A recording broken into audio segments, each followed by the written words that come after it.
They say history is written by the victors. But what if history itself was rewritten by gods? Long before the rise of Egypt, before the first stones of Mesopotamia were laid, a shadowed presence walked among the newborn humans. They were called the Anunnaki, beings from the heavens who descended to shape the world and left behind secrets buried so deep that even time forgot them. The earliest tablets of Sumer speak of them not as myths, but as rulers of flesh and bone. They mapped the stars, forged kingship, and taught mankind how to harvest the earth. Then, just as swiftly as they appeared, they vanished, leaving only whispers etched in clay and memory. Who were they really? Gods, travelers, masters of creation? Or perhaps something that does not fit into the stories we have been told? For thousands of years, their traces have been erased, dismissed as legend, or locked away in vaults beneath the institutions that claim to guard truth. Yet their influence bleeds through the ages, hidden in symbols, in bloodlines, in the very fabric of our DNA. Every culture has a story of those who came from the sky. Every empire rose and fell under the same watchful gaze. And now, in the age of rediscovery, the buried past is beginning to stir once again. Because the Anunnaki were never just ancient gods, they were the architects of what we call humanity. And the question that haunts us is not whether they existed, but whether they ever truly left. In every era of human history, there has been a line between what we know and what we are told to believe. The stories carved into the walls of temples and whispered through generations often hide more than they reveal. And sometimes, beneath the myths and metaphors, there lies a truth so vast and unsettling that entire civilizations have worked to bury it. The ancient Sumerians, who lived more than 6,000 years ago in the fertile lands between the Tigris and Euphrates, left behind something remarkable. Their clay tablets, written in cuneiform script, tell of beings not from this world. These beings descended from the sky, bringing knowledge, power, and order. The Sumerians called them the Anunnaki. To them, these were not gods of imagination, but rulers of flesh and purpose who shaped the destiny of humankind. Modern history books teach us that civilization began with agriculture, trade, and the slow evolution of human intellect. But the Sumerian records suggest something entirely different. They describe a sudden awakening, a leap in consciousness and technology that seems almost unnatural. One day, humanity was scattered tribes, struggling against the elements. The next, cities rose, writing appeared, and complex mathematics guided the construction of ziggurats that aligned perfectly with the stars. Archaeologists have long marveled at how quickly this civilization advanced. They call it the Sumerian miracle. Yet, few question why the miracle happened at all. If we believe the tablets, it was no miracle, it was intervention. According to Sumerian lore, the Anunnaki came from a distant realm, described as a place beyond the known heavens. They arrived to shape the world, to create order from chaos, and to fashion a new species that could serve their needs. In their language, the word Anunnaki means those who came from the heavens to the earth. They were described as tall, radiant beings, clothed in garments that shimmered like metal, and possessing eyes that glowed with intelligence and power. To early humans, they must have appeared as gods. But these gods were not immortal in the divine sense. They lived, they ruled, they quarreled, and they left behind bloodlines. The tablets speak of family rivalries among the Anunnaki, of factions with different visions for the future of Earth. Among them were Enki, the wise and compassionate creator, and Enlil, the stern ruler who believed humanity should be controlled, not nurtured. Their conflict would shape not only the fate of the Anunnaki, but the destiny of mankind itself. Many of the myths that survive today carry echoes of this ancient tension. The biblical story of the creation of man, the Garden of Eden, and the expulsion of Adam and Eve bear striking parallels to Sumerian accounts written thousands of years earlier. In both, humans are molded by a higher being, gifted with knowledge, then punished for seeking too much of it.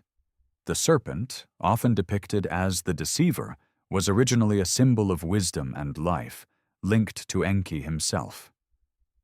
What if the serpent was not the enemy of mankind, but its true benefactor? It is said that the first humans were created as workers, molded from clay mixed with the blood of the gods. The purpose was simple: to serve, to mine, to labor. Gold was the treasure of the Anunnaki, not for wealth, but for survival. The Sumerians wrote that their creators needed it to repair the atmosphere of their home world. To them, Earth was a colony, a resource, a project. For centuries, scholars have dismissed these accounts as mythology, the imaginative tales of a primitive culture. Yet the precision with which the Sumerians described celestial mechanics, planetary orbits, and genetic creation is far beyond what a Bronze Age society should have known. They mapped the solar system, including planets unseen until the invention of telescopes. They spoke of Nibiru, the wandering world that appears in their star charts as an outsider planet with an elongated orbit. Coincidence, perhaps, or memory of a place that once was home to the gods. The deeper one looks into the Sumerian texts, the harder it becomes to ignore their coherence. They are not random stories, but detailed records with names, dates, and genealogies. They describe the kings who ruled before the flood, beings who reigned for tens of thousands of years, until a great catastrophe reset the timeline of humanity. Modern historians call it the flood myth, yet every culture on Earth has a version of it. From the Epic of Gilgamesh to the tales of Atlantis, the echoes of a shared memory persist. There are fragments of evidence scattered across the world, hidden in plain sight. Ancient cities buried under sand and stone, walls carved with figures wearing helmets and holding devices that resemble modern tools. In Egypt, in South America, and across Mesopotamia, the same symbols repeat: winged beings, solar disks, and the tree of life guarded by watchful eyes. These are not coincidences. They are the fingerprints of a forgotten epoch. The question that emerges is not whether the Anunnaki existed, but why their story was erased. Who decided that humanity should forget its creators? Why are the oldest texts in human history treated as myth, while later religious writings that mirror them are considered divine truth? Somewhere between history and faith, between science and legend, the truth was buried. For centuries, empires rose and fell upon the same land where the Anunnaki once walked. Each built its own version of the past, reshaping memory to suit power. When the Library of Alexandria burned, countless records of our origins turned to ash. When the tablets of Nineveh were discovered, many were sealed away in private collections or forgotten in museum vaults. Even today, new findings from Iraq, Iran, and Turkey are quietly classified before the public can see them. It is as if someone or something still wants to keep the origins of humanity hidden. The story of the Anunnaki is not just an ancient tale, it is a mirror held up to us. Every time we reach for the stars, every time we speak of genetic engineering or artificial intelligence, we are reenacting the myth of our makers. The difference is that now we are the ones playing God. Perhaps the same curiosity that drove Enki to create mankind burns within us still. And if that is true, then maybe the seed of the divine was not given to us by accident. Somewhere deep beneath the deserts of Mesopotamia, under layers of time and conquest, the remnants of the first civilization still sleep. Beneath the ruins, in chambers sealed for thousands of years, there may lie the answers that could rewrite everything we know about human history. But answers demand courage, and truth often comes at a cost. Those who seek to uncover what was buried must be prepared to confront the possibility that the gods of old were not gods at all, but something far more complex, something that shared our form, our ambition, and perhaps even our flaws. This is where the story begins, with a question that refuses to die. Who made us and why? The seed of doubt has been planted. What grows from it may change everything we think we know about the human story. There is a place where rivers once cradled the dawn of civilization. Between the Tigris and the Euphrates, the land of Sumer was born, a fertile crescent of life surrounded by endless deserts. To most, it was the birthplace of agriculture, trade, and written language. But to those who read the ancient tablets with open eyes, it was far more than that. It was the land where gods walked among men. The Sumerians called their land Ki, and the heavens An. Together they formed the word Anunnaki, the union of heaven and earth. The cities that rose there were not primitive villages. They were carefully planned, aligned to the stars, their architecture echoing patterns that reflected the constellations above. The ziggurats, those massive step pyramids that dominated the skyline, were said to be more than temples. They were gateways, places where the divine and mortal worlds met. From these sacred platforms, the Anunnaki ruled. Each city had its own patron god, yet all belonged to the same celestial family. In Nippur, Enlil's temple stood as the center of authority, while in Eridu, the domain of Enki shimmered beside the marshes of the southern plain. Eridu, according to the oldest records, was the very first city on Earth, the foundation of civilization itself. The tablets describe how the kingship descended from heaven and began there. This phrase, repeated in Sumerian chronicles, has puzzled historians for centuries. To the ancients, kingship was not merely a political system. It was a divine gift brought down by beings who claimed to have shaped humanity in their own image. The first rulers of Sumer were not men as we know them. The Sumerian king list records that the earliest kings reigned for tens of thousands of years. Before the Great Flood, these monarchs governed from cities like Eridu, Bad Tibira, and Larak. Their reigns were measured not in human lifetimes, but in ages. Skeptics dismiss these numbers as symbolic, but even symbols are born from memory. What if these long reigns were records of the Anunnaki themselves, ruling before humanity took its place on the throne? The Sumerians left us more than stories. They left calculations, star charts, and blueprints of celestial movement so accurate that they align with modern astronomical data. Their texts describe planets beyond Saturn, some invisible to the naked eye, yet known to them thousands of years before telescopes. Among these was the mysterious world of Nibiru, the home of the Anunnaki.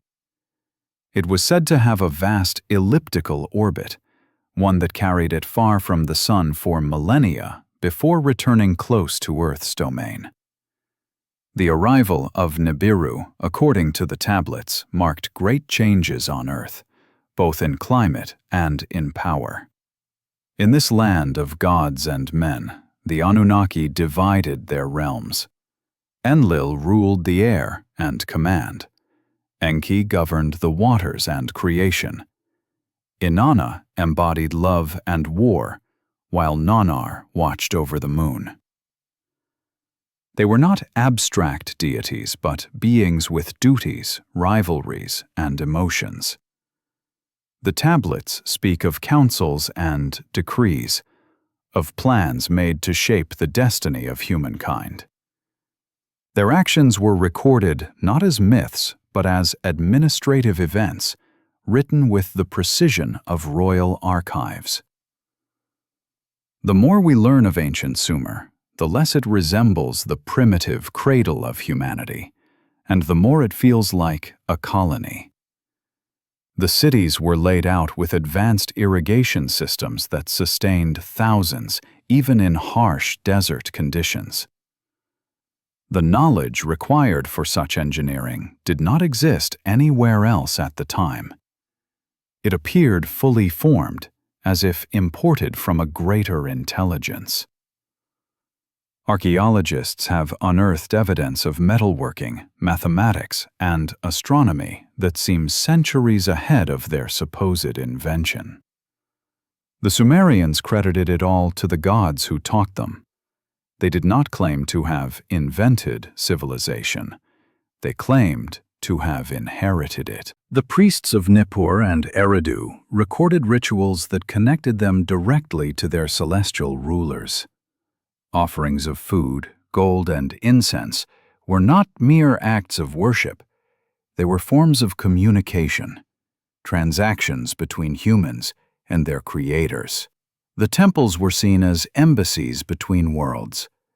In these sacred places, the priests spoke of the ships of the gods that rose to the heavens on columns of fire and sound. To modernize, these might resemble the descriptions of rockets or craft that defy ancient understanding. Yet to the Sumerians, it was simply the way of their world. The legends of Enki and Enlil form the spine of Sumerian mythology, and through them we glimpse the deeper purpose of the Anunnaki presence on Earth. Enlil was a ruler of authority, one who believed mankind should serve and obey. Enki, in contrast, saw potential in his creation. He wished to elevate humanity, to grant it knowledge and freedom. This tension between control and compassion runs through every human story that followed. It is the same struggle that defines our species even today. The gods of Sumer may have left, but their conflict lives on within us. In the city of Eridu, beneath layers of mud and clay, archaeologists have uncovered structures dating back to 5400 BCE, older than any known temple. The site appears to have been rebuilt many times, each layer more advanced than the last, as if knowledge was being restored after great cataclysms. The Sumerians believed Eridu was the first city, built under the guidance of Enki himself. They described how he taught mankind to harness water, to cultivate crops, and to record wisdom. His temple, the Abzu, was said to be a place where heaven and earth were bound together. Abzu, the deep waters beneath the earth, symbolized the realm of creation, both literal and spiritual. From there, Enki shaped life. If Eridu was the first city, then Nippur was the seat of divine authority. It was from Nippur that Enlil governed, enforcing the laws of the gods upon earth. The tablets recount gatherings of the Anunnaki Council in Nippur's temple, where decrees were made that determined the fate of kings and nations. These were not legends whispered in caves. They were official records carved into clay, meant to endure the test of time. And they did. Every corner of Sumer bears the imprint of something that should not have existed at that stage of human development. Cylindrical seals depict winged figures standing before tall, mechanical-looking devices. Some show humans being offered tools and symbols by beings towering above them. Others depict what appear to be stars, arranged in precise patterns, with one central object emitting rays. Scholars call it artistic expression. Yet to those who read the stories of the Anunnaki, it looks like a record of contact. Across the world, similar imagery appears. In ancient Egypt, the pharaohs claimed descent from gods who came from the stars. In Mesoamerica, the Olmecs and Mayans told of sky beings who descended on pillars of fire to teach them. Even in China's oldest dynastic myths, there are tales of rulers who fell from the heavens bearing gifts of wisdom. How can cultures separated by oceans and millennia tell the same story, unless it stems from a single truth remembered differently? The land of Sumer is silent now, its ziggurats reduced to ruins of sun-baked brick, its rivers shifting away from the cradle that once birthed civilization. Yet, under the dust, the echoes remain. The stories carved in cuneiform still whisper of a time when gods ruled as kings, and humans served in their shadow. And as archaeologists dig deeper, they uncover layers that suggest the Sumerians were not the beginning, but the continuation of something older. Beneath the foundations of Eridu and Ur, there are hints of structures predating even the Sumerians, built by unknown hands. Who built before the first builders? Who taught before the first teachers? The pattern repeats across history.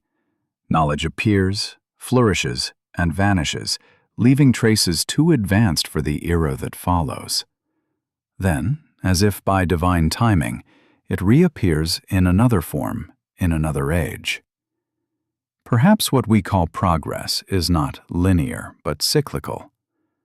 Perhaps each civilization is a ripple from the same original source, an echo of the gods who once ruled the land of Sumer. As the sands of time swallowed their temples, the memory of the Anunnaki faded from history, preserved only in fragments of myth.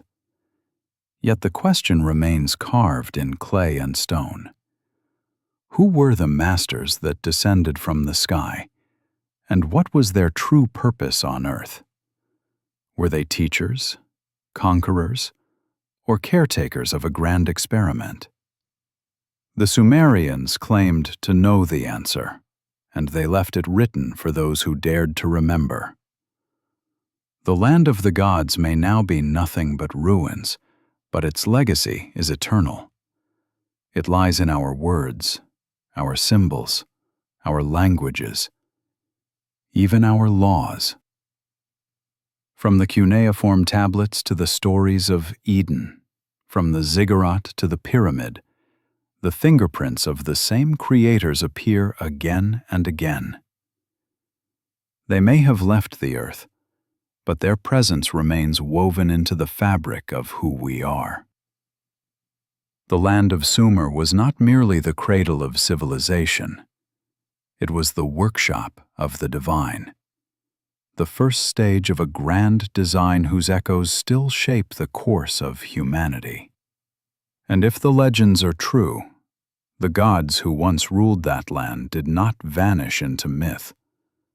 They simply stepped back, watching as their creation learned to rule itself, waiting for the day when the circle would close and the heavens would open once more. When the Anunnaki first came to Earth, the world was wild and untamed. The atmosphere was heavy with heat and storms, and the land was rich with minerals that gleamed under the relentless sun. Among these treasures was gold, a metal the Anunnaki valued above all others. The Sumerian tablets described their mission with precision. They came not to conquer, but to extract, to mine the earth for resources they needed to sustain their distant world. Yet as the years passed, the burden of labor began to wear on them. The lesser gods, known as the Igigi, who were assigned to dig and toil, grew weary of their endless work. According to the ancient accounts, a rebellion broke out among the Ajiji. They refused to continue serving their higher lords, demanding relief from their suffering. The Anunnaki Council gathered in secrecy, and it was there that Enki, the god of wisdom and creation, proposed a radical solution. Instead of forcing divine beings to labor, he would create a new species, one strong enough to work but intelligent enough to obey. It would be a creature formed from the essence of the gods themselves, yet bound to the earth. Thus began the greatest experiment in history, the creation of mankind. The texts from Mesopotamia describe the process not as myth but as engineering.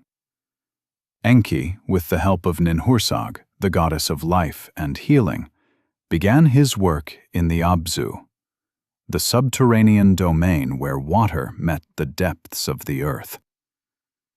There, within chambers of stone, the gods mixed the elements of clay with the divine essence of the Anunnaki. The Sumerian word for flesh and life both derive from the same root, suggesting that creation was not spiritual but biological. The result was a hybrid being, molded from the earth yet carrying within it the spark of its creators. The first attempts failed. The early prototypes were incomplete, unable to speak or reproduce. The texts speak of deformities and silence, of forms that could not survive outside the sacred chambers. But Enki persisted. He infused the clay with the blood of a god who volunteered, or perhaps was sacrificed, to give life to the new species. This fusion of divine blood and earthly matter produced something unprecedented: the Adamu, the first man. Unlike the earlier creations, the Adamu could stand, reason, and understand commands. He was not an animal, but not yet a god. The story of the Adamu echoes through every culture that followed. In the Hebrew tradition, Adam was formed from dust and given breath by God. In Sumerian lore, the breath came from Enki, whose symbol was the serpent, the bringer of knowledge. The parallels are undeniable. Even the name Adamu shares its root with Adam. Yet in the Sumerian version, humanity was not created in divine love, but out of necessity. The gods needed workers, and so they made them. The garden where the Adamu labored was not paradise, but a plantation. The tablets tell of how the first humans were placed in Eden, a term that predates the biblical Eden. It was a lush region between the rivers, rich in water and vegetation, perfect for sustaining life. There mankind began its work, tending the fields, maintaining the canals, and serving the gods who watched from their ziggurats. The Anunnaki provided food and protection, but they also enforced obedience. Humanity lived under their rule, grateful yet bound. But Enki saw something in his creation that others did not. He saw curiosity, imagination, and the spark of reason. He began to teach the humans skills beyond their purpose: writing, counting, healing, and building. Under his guidance, they began to understand more than they were meant to. This defiance angered Enlil, who viewed mankind as a servant race. To him, the gift of knowledge was rebellion. The tension between Enki and Enlil grew, echoing the same conflict that would later appear in every religion as the struggle between the benevolent and the wrathful gods. The creation of woman followed soon after. She was called Tiamat in some texts, though later versions would call her Ninti, meaning Lady of Life. Her name, translated into other languages, became Eve. The symbolism of her creation from the essence of man mirrors the same genetic manipulation described in the earlier accounts. Together, Adamu and Ninti became the ancestors of humankind. The Anunnaki observed them with both fascination and caution. Their creation had succeeded beyond expectation. The gods soon realized that these new beings could reproduce, spreading across the land faster than anticipated. They were stronger, more resilient, and increasingly aware of their place in the world. Some Anunnaki began to take human partners, producing offspring that blurred the line between God and mortal. These half-divine children, the Nephilim of later scriptures, were said to be giants, heroes of renown, beings of great strength and wisdom. To Enlil, this was an abomination. To Enki, it was the next step in evolution. The Council of the Gods divided once more. Enlil demanded that humanity be controlled, their numbers reduced, their knowledge restricted. He believed that man, left unchecked, would one day challenge their creators. Enki argued that the experiment had already gone beyond servitude.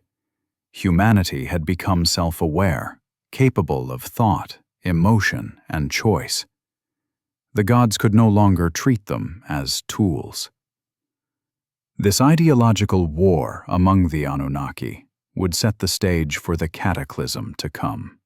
The Sumerian tablets describe a time when the earth grew restless. The humans multiplied, their cries reached the heavens, and Enlil grew intolerant of their noise and disobedience. He declared that the experiment had failed. The other gods would obey his decree, but Enki could not. He had come to love his creation, and he would not see them destroyed. His defiance would soon lead to the Great Flood that reshaped the world. But before that moment, mankind experienced a brief age of prosperity under divine guidance. During this golden era, the gods walked among men. They taught humanity the secrets of metallurgy, astronomy, and agriculture. Cities flourished under their instruction, their designs reflecting celestial patterns. Ziggurats were built to mimic the stairways between heaven and earth, and priests recorded the words of their masters on clay tablets. The line between myth and memory blurred.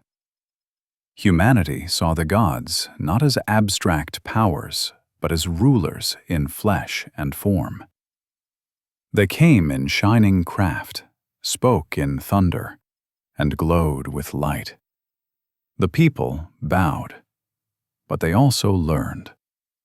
Somewhere within these ancient accounts lies a message that transcends time. The creation story of mankind may not have been about divine love or punishment, but about purpose and evolution. The Anunnaki did not merely give life.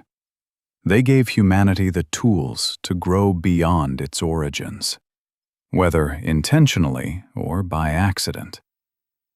The same curiosity that led Enki to mold the first man now drives us to explore the stars, to alter our own genes, to seek answers beyond the boundaries of our understanding.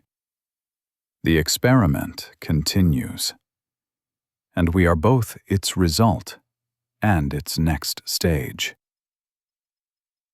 In modern times, scientists study our genetic code and find anomalies that defy explanation. Segments of DNA that appear artificial, inserted long before recorded history. Some call it junk DNA.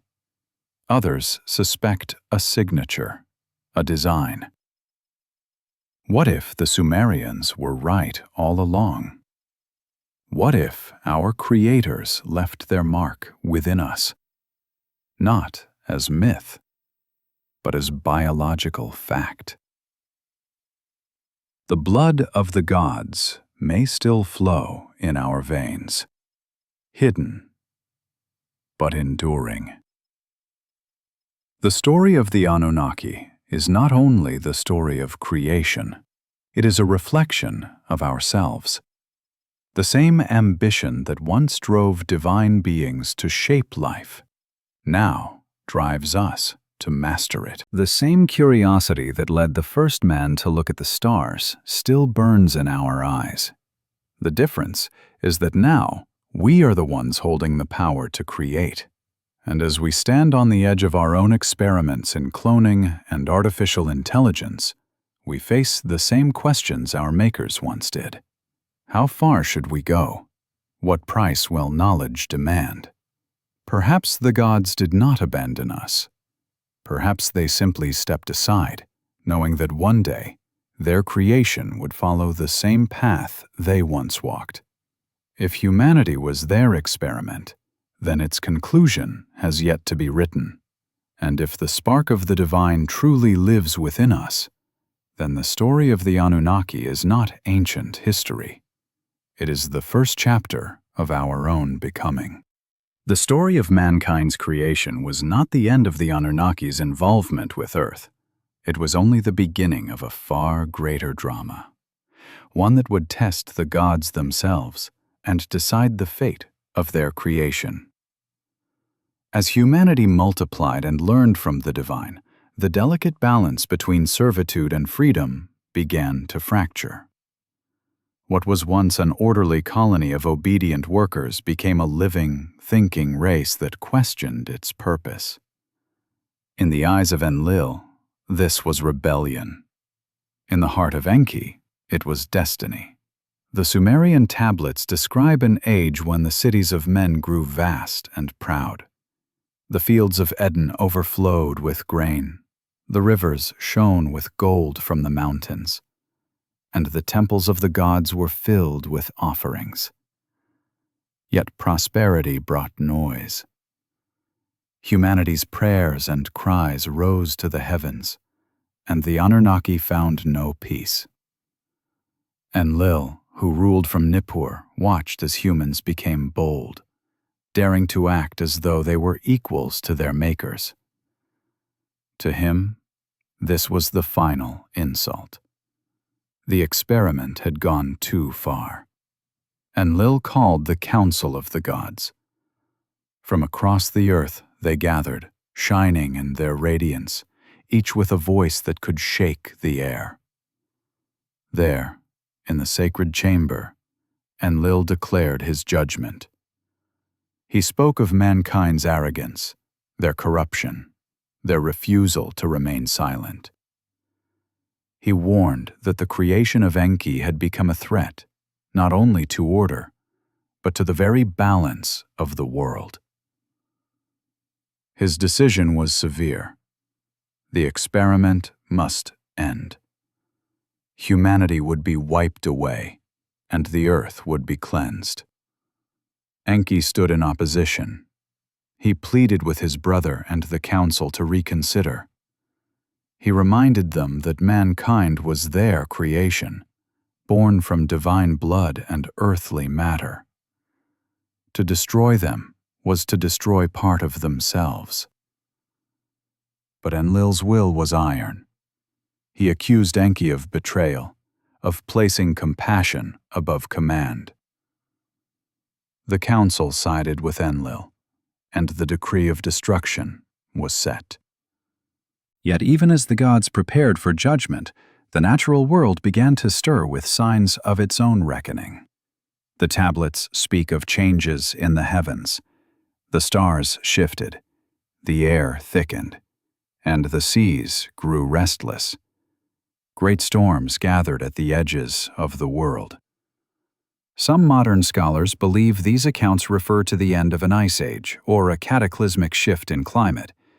But to the ancients, it was the wrath of the gods made manifest.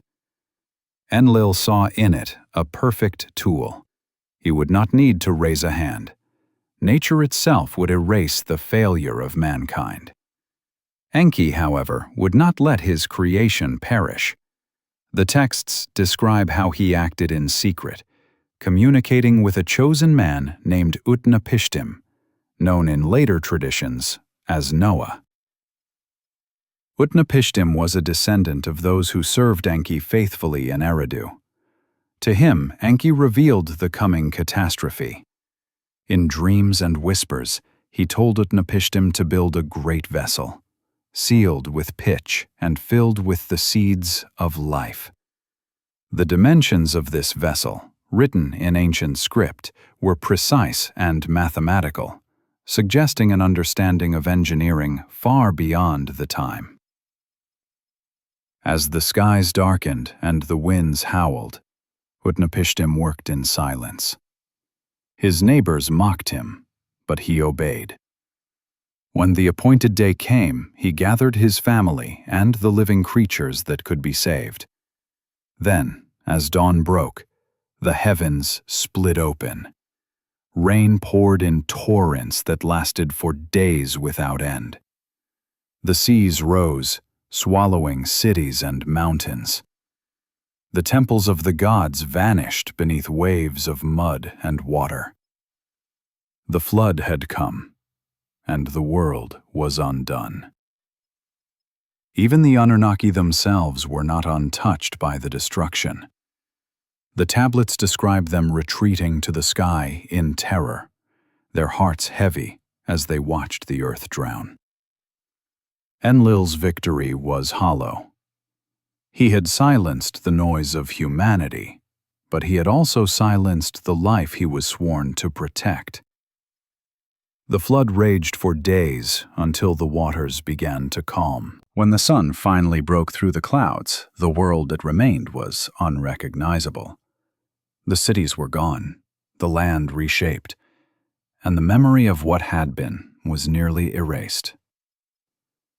Utnapishtim's vessel came to rest upon a mountain, and when he emerged, he looked upon a silent world. The animals fled to the forests, the birds took to the air, and the survivors wept for what was lost. It was then that Enki descended once more, comforting his faithful servant. He blessed Utnapishtim and his family, granting them long life as guardians of the new beginning. The gods gathered again, and even Enlil, seeing the destruction his judgment had wrought, relented. He swore never to unleash such wrath upon the world again. In this moment of repentance, the roles of the gods shifted. Enlil's authority weakened, while Enki's compassion grew into legend. Humanity, though nearly extinguished, was reborn. The survivors carried fragments of the old knowledge, the stories of the flood, and the names of the gods who had shaped their destiny. From them came the new civilizations that would rise in Egypt, Mesopotamia, and the Indus Valley. Each would remember the flood in their own way, passing down the memory of a great cleansing that separated the world that was from the world that is. What makes this story remarkable is not its uniqueness, but its universality. Nearly every ancient culture has a tale of a flood that destroyed humanity. From the Gilgamesh epic of Mesopotamia to the flood of Deucalion in Greece to the stories of the Americas and Asia, the same memory repeats. A divine warning, a chosen survivor, a boat, and a rebirth. Either humanity shared a collective imagination, or they shared a single trauma remembered across generations. Modern scientists have found evidence of sudden flooding events at the end of the last ice age, when massive glaciers melted and oceans rose dramatically. Ancient shorelines lie deep beneath the seas, suggesting that once great cities stood where only fish swim now. Whether divine or natural, something extraordinary happened thousands of years ago, reshaping human history forever. For the Sumerians, the flood marked the end of the First Age, the age of the gods walking openly among men. After the waters receded, the Anunnaki no longer ruled directly. Instead, they governed through chosen intermediaries, kings appointed to carry their will. These rulers claimed descent from the gods, their bloodlines preserved through generations. The king list records that after the flood, kingship once again descended from heaven. Civilization was reborn, guided by the remnants of divine authority. But something fundamental had changed.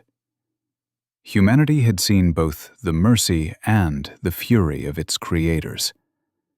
The memory of their presence lingered, but their power over the hearts of men began to wane. As generations passed, the gods withdrew further, their temples becoming symbols rather than dwellings. Yet the knowledge they left behind, writing, agriculture, astronomy, remained, propelling mankind into a new age of progress. It was as if the gods had decided that their experiment must continue, but with less interference. The flood had been both an ending and a test. Enki's influence endured through wisdom, while Enlil's legacy survived through law and order. These two principles, freedom and control, became the foundation of human civilization. Every empire that followed would echo this duality. Some would worship the gods of mercy, others the gods of dominion. All were shaped by the same ancient conflict. The tale of the Great Flood is often seen as moral allegory, a warning about pride and punishment. Yet when viewed through the lens of the Anunnaki narrative, it takes on another meaning.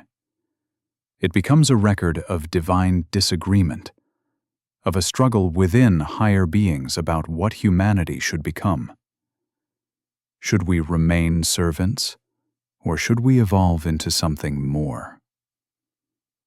The flood, then, was not merely a punishment, but a reset. A way for the gods to refine their creation, to begin anew with a cleaner slate. After the waters withdrew, Enki and Enlil looked upon the survivors and knew that something irreversible had occurred. Humanity had endured against impossible odds. They had adapted, learned, and survived without divine aid. The gods had created a species capable of defying even extinction. And perhaps that realization frightened them more than rebellion ever could. The flood was the Great Divide, the moment when myth became memory, and the world was forever changed. The cities that emerged afterward were not the same as those that had fallen. They bore new names, new kings, and new symbols. But the echoes of the old gods still pulsed through them. Every temple built in honor of a divine ruler was a reflection of the ziggurats that once reached toward the heavens. Every story of salvation carried the shadow of Utnapishtim's ark. And so the experiment continued, tempered by water and fire. The Anunnaki, having cleansed the earth, now watched from a distance as their creation began to rebuild. Some among them chose to remain, living among humans as teachers or rulers, their presence woven into the myths of later civilizations. Others returned to the heavens, leaving behind only stone, symbols, and stories. The world after the flood was quieter, but not empty. Humanity had inherited the earth, carrying within them both the blessing and the burden of the gods. The lesson of the flood was clear. Power must be tempered by wisdom, and creation carries responsibility. Yet, as history would show, mankind was quick to forget. The waters of the flood eventually receded, but the shadow of divine judgment never did. It lingers still in our collective memory, a whisper of the time when the gods nearly ended their own masterpiece. And, as the descendants of that ancient experiment, we continue to live in the balance between knowledge and obedience, between creation and destruction, between the wrath of Enlil and the mercy of Enki. The flood was not only the punishment of mankind, it was the awakening of humanity. And from its waters rose a new world, destined to repeat the same cycle of ambition, defiance, and remembrance that began in the age of the gods. When the waters of the great flood finally receded, the earth was left wounded and silent. The oceans had swallowed entire kingdoms. The fertile plains of Sumer lay beneath layers of silt, and the voices of countless generations had been erased. Yet from the ruins, life began again. The few who survived carried with them fragments of memory, sacred names, and the faint echo of divine instruction. The age of the gods walking among men had ended, but their shadow still lingered across the land. The Anunnaki looked upon the new world with heavy hearts. They had witnessed both the resilience and the defiance of their creation. Humanity had endured what even the gods thought would destroy them. For Enlil, this endurance was both a lesson and a warning. He had sought to silence the noise of mankind, yet the very act of destruction had given them purpose. Enki, ever the protector of life, saw in this survival a sign that humanity was no longer a mere tool of the gods. They were something new, unpredictable, and dangerous in their own right. In the years following the flood, the Anunnaki convened once more upon the high mountain where their ships had landed in the first days of creation. The air was thin, the sky brilliant with the reflection of the stars, and beneath them stretched the reshaped world. Enlil declared that the time of the gods ruling openly on earth had come to an end. He spoke of cycles, of creation and renewal, and of the need to let humanity grow without the constant hand of divine control. The others agreed reluctantly. Their mission was not yet finished, but their presence had become too disruptive. The gods would withdraw, leaving humanity to find its own path. Before their departure, the Anunnaki established new centers of knowledge to guide the survivors. They taught chosen men the arts of writing, mathematics, and astronomy. They showed them how to measure the heavens and read the movement of the stars. They laid the foundations of agriculture and architecture once again, ensuring that civilization could rise anew. From these chosen few came the rulers of the post-diluvian world, kings who bore the insignia of the gods and claimed descent from them. In every ancient kingdom, from the plains of Sumer to the mountains of Anatolia, the same claim echoed.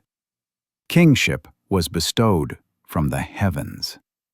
Enki traveled among the survivors, sowing seeds of wisdom wherever he went. In Eridu, his sacred city, he rebuilt the temple of Iabzu, the house of the deep waters, where knowledge was stored. It was said that beneath its foundations lay the remnants of the old world, preserved in stone and metal tablets that contained the secrets of creation. Those who guarded them swore to keep their contents hidden until the appointed time. For Enki knew that knowledge, once unleashed, could be both salvation and destruction. Enlil, meanwhile, withdrew to the north, taking with him the council and the symbols of authority. From his new domain, he watched humanity rebuild, setting laws to keep them in order. His temples became centers of power, places where priests interpreted the will of the gods and kings ruled in their names. Yet the gods themselves no longer appeared. The divine presence became ritual and memory. Statues replaced living beings, hymns replaced commands, and faith replaced fear. It was the beginning of religion as humanity knows it, a bridge between the visible and the unseen. The Anunnaki did not abandon the world completely. Some chose to remain in hidden sanctuaries, places that would later be known as the homes of immortals. Legends of shining beings living in mountains, under the seas, or within the stars grew from these remnants. In time, the gods of Sumer became the deities of other cultures under different names. Enlil became El, or Baal. Enki became Ea, or Poseidon. Inanna became Ishtar, Astarte, and Venus. The Anunnaki had not vanished. They had been transformed by memory, woven into the mythologies of every civilization that followed. But there was one promise that endured above all others: the promise to return. The Sumerian texts speak of a time when the gods would once again walk the earth, when the great cycle would come full circle, and mankind would be judged for what it had become. This prophecy was carved in the ancient language upon the walls of temples and preserved in the songs of the priest kings.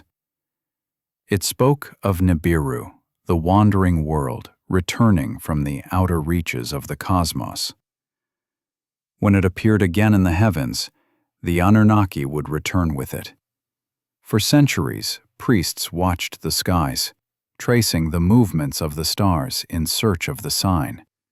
They built observatories aligned with celestial markers, ziggurats that mirrored the constellations. Every rising of a new star, every eclipse, was read as an omen.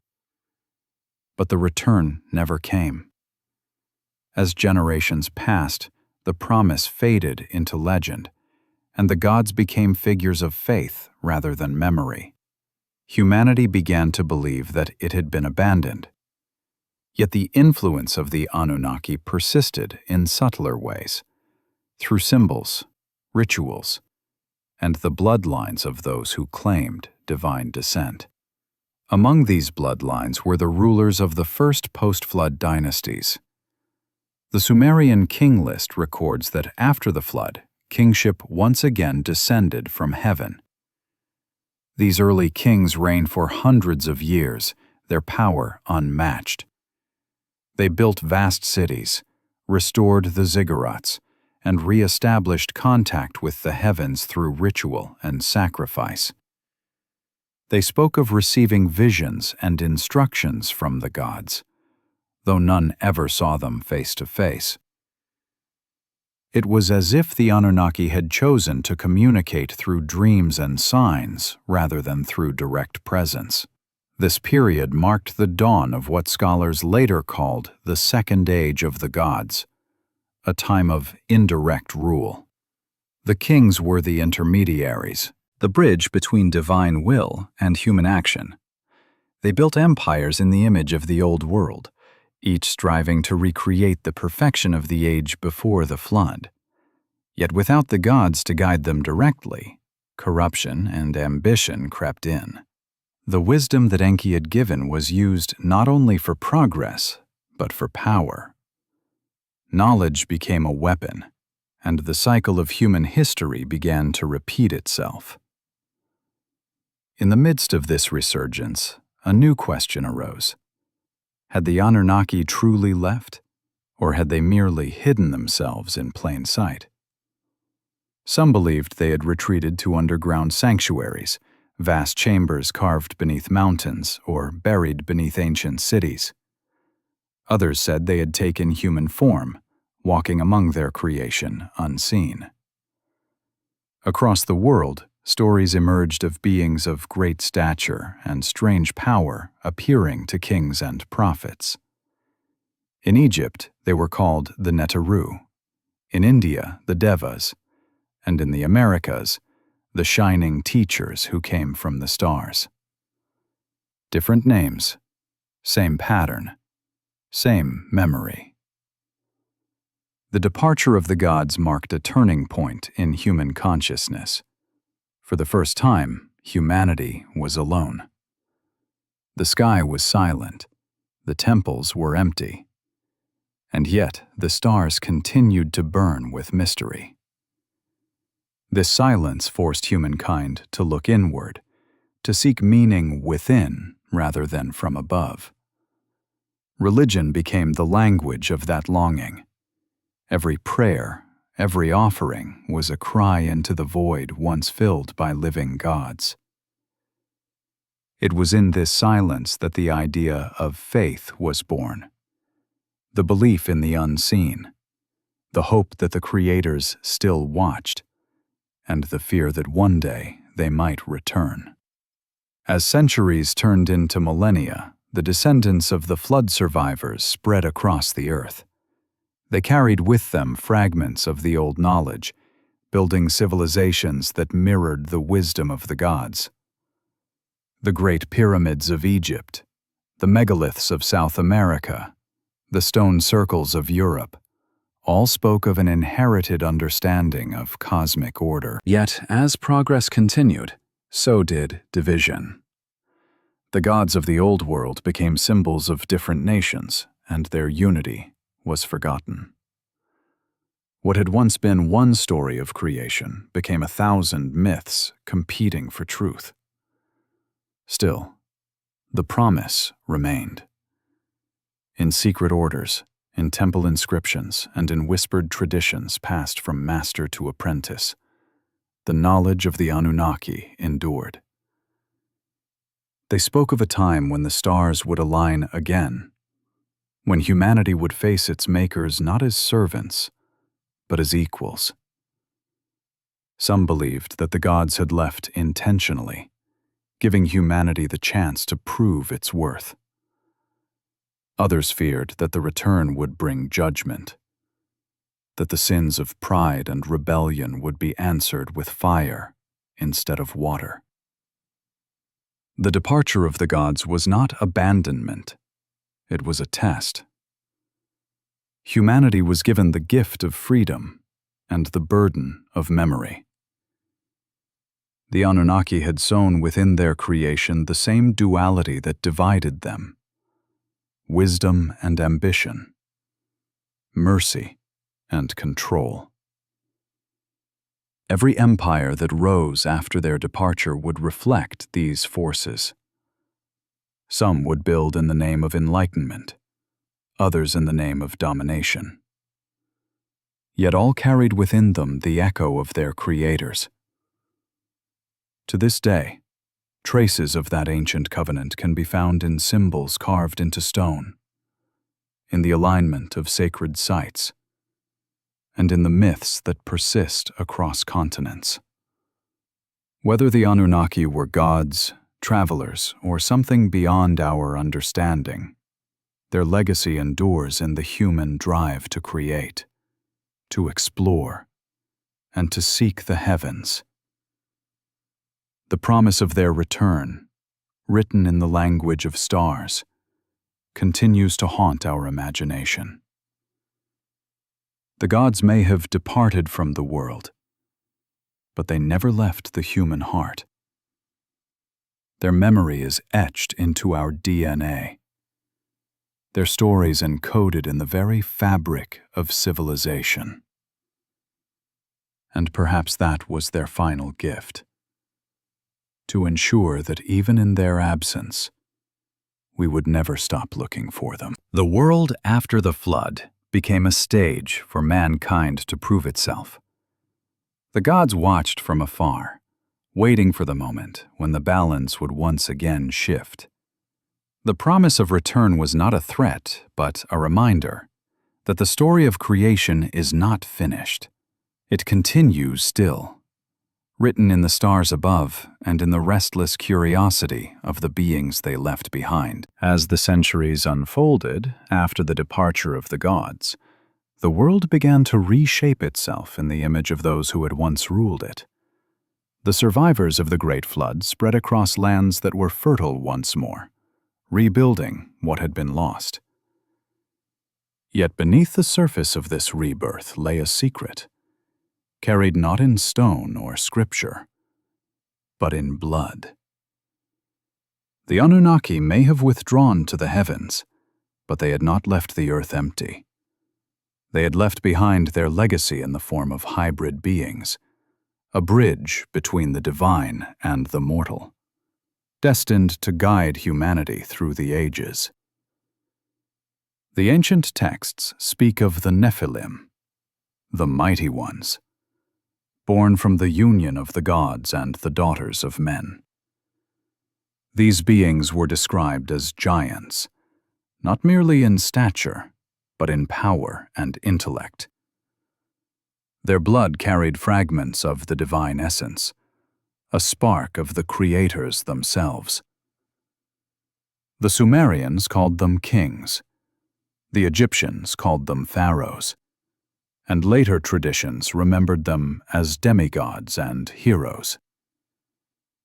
In every culture that rose from the ashes of the flood, tales emerged of rulers who claimed descent from the heavens. This claim was not metaphorical. In the earliest records of Sumer, kingship was described as descending directly from heaven. Each ruler was said to have been chosen, not by the will of men, but by the decree of the gods. Their right to rule was sealed by lineage. These were not ordinary dynasties built through conquest or politics, but sacred bloodlines carrying the heritage of the Anunnaki. From Eridu to Uruk, from Egypt to the Indus Valley, the same pattern appeared: rulers whose ancestry traced back to the gods. Among the most revered of these were the kings of Kish, said to be the first dynasty established after the flood. Their names were carved in cuneiform on ancient tablets, their reigns lasting far longer than those of ordinary men. The king list records that some ruled for centuries, suggesting either mythic exaggeration or the lingering effects of divine blood. Modern historians often dismiss these numbers as symbolic, yet within the myth lies a consistent truth. The earliest rulers were considered more than human. This belief extended beyond Mesopotamia. In Egypt, the pharaohs were not merely kings, but living gods. They claimed descent from Ra, from Osiris, from those who came from the stars. The hieroglyphs on their temple walls echo the same story told by the Sumerians. The gods descended, intermingled with mortals, and established a royal bloodline to preserve their will. Even the coronation rituals of later ages preserved the ancient memory of divine descent, with crowns shaped like the horns of the Anunnaki and symbols that mirrored those found in Sumerian art. Across the ancient world, this divine blood became the foundation of authority. To rule was to possess a trace of the sacred essence that once flowed through the veins of the gods. It was not simply political power, but biological inheritance. The rulers guarded their bloodlines fiercely, intermarrying within royal families to preserve what they believed was their divine right. Over generations, the blood grew thinner, the connection more symbolic than physical. But the idea endured. To this day, the concept of blue blood carries the echo of this ancient belief. The presence of the Anunnaki bloodlines also explains the sudden bursts of innovation and knowledge that appeared throughout history. Civilizations did not evolve gradually, but seemed to awaken in waves, as if guided by an unseen hand. The construction of the pyramids, the emergence of advanced mathematics, the alignment of monuments with celestial bodies, all reflected a memory of lost wisdom. The keepers of this knowledge were often the priest-kings, initiates of the mystery schools that claimed descent from the divine. They guarded their secrets jealously, passing them only to those deemed worthy. In Mesopotamia, the bloodlines were not only royal, but also priestly. The high priests of Nippur and Eridu claimed direct communion with the gods through sacred rituals. They spoke in languages unknown to the common people, and performed ceremonies that mirrored the acts of the Anunnaki in the creation of life. In Egypt, the priests of Heliopolis and Thebes held the same authority. They maintained the cosmic balance through rites that symbolized the relationship between heaven and earth. Behind these rituals was a deeper purpose: to preserve the connection between humanity and its creators. As centuries turned into millennia, the divine bloodlines spread and mingled. Wars, migrations, and empires carried the descendants of the gods to every corner of the world. Some bloodlines vanished into obscurity, while others adapted, changing names and symbols to survive. The myths of Greece, Rome, and beyond all speak of heroes born of gods and mortals. Heracles, Perseus, Alexander. These were not isolated legends, but echoes of an ancient truth. The divine spark continued to manifest wherever human ambition reached toward the heavens. In later ages, secret orders and royal families claimed to possess traces of the same sacred lineage. From the dynasties of Sumer and Egypt to the kings of Europe, the idea of divine descent persisted as the ultimate source of legitimacy. The emblems of these houses often contained celestial symbols: stars, suns, and wings, reminders of their heavenly origin. Even in modern times, genealogies of power trace their roots back to these ancient claims, sometimes in ritual, sometimes in silence. It is as if the memory of the gods has never fully faded, only adapted to the changing language of authority. There are accounts from the later Babylonian period that speak of the bloodlines being diluted over time. As humanity multiplied, the divine essence became scattered, hidden among countless descendants. Some texts suggest that the gods foresaw this and designed it intentionally, ensuring that a fragment of their being would remain within humanity as a whole. If true, then every human being carries within them a spark of the Anunnaki, a trace of the same fire that once shaped the stars. Perhaps that is why we continue to reach beyond ourselves, to build, to explore, to create. It is the call of our forgotten ancestors echoing through time. Yet not all who bore the divine blood were noble. Power corrupts even the divine, and some descendants used their heritage to dominate rather than guide. The ancient stories of fallen kings and cursed dynasties reflect this corruption. When the sacred purpose of the bloodlines was lost, so too was the balance that the gods had intended. The same mixture of wisdom and ambition that had once defined the Anunnaki now defined humanity itself. The cycle of creation and rebellion began again, written not in myth, but in history. From the ruins of Sumer to the rise of Babylon, the pattern repeated. Empires rose claiming divine favor, only to fall through pride and greed. Each age saw the torch of knowledge passed from one civilization to another.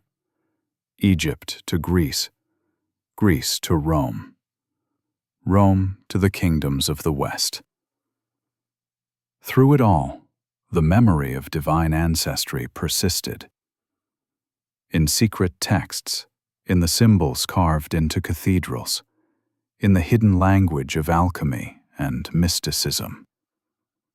The blood of the gods remained a source of fascination and fear. Some traditions claim that the bloodlines were not merely biological, but spiritual. The divine essence was said to manifest through enlightenment, through the awakening of dormant abilities within the human mind. Those who achieved this awakening were considered heirs of the gods, regardless of their heritage. They became teachers, prophets, and visionaries. From this belief emerged the mystery schools of Egypt, the initiates of Babylon, the philosophers of Greece, and the secret societies of later centuries. All sought to reclaim the wisdom of the gods and restore the connection lost after the flood. But the question remains, did the gods intend for their bloodlines to rule forever? Or were they meant to guide humanity only until it could stand on its own? The Sumerian texts offer a clue. They speak of a covenant between the Anunnaki and their creation, a promise that when the time was right, the descendants of the gods would prepare the world for their return. This idea of preparation echoes through many traditions, often hidden beneath religious language. The chosen ones, the messiahs, the divine kings, all reflect the same archetype of a bridge between heaven and earth. As the ages advanced, this idea became prophecy. In the scrolls of Babylon, the pyramids of Egypt, and the scriptures of later faiths, one message endured: the gods will return, and their descendants will recognize them. The purpose of the bloodlines was not to dominate, but to remember, to act as living vessels of memory until the cycle completed.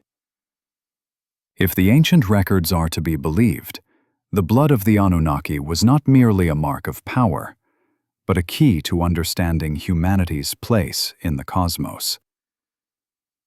Today, traces of these ancient lineages can still be found, hidden within the genealogies of noble families and the legends of forgotten dynasties. Whether through heritage or spirit, the influence of the gods remains intertwined with our history. Every symbol of power, every crown and scepter, every myth of divine right echoes the same truth: that humanity has never truly severed its link to its creators. We are the children of the experiment, the heirs of the stars, carrying within us both the potential for creation and the seed of rebellion.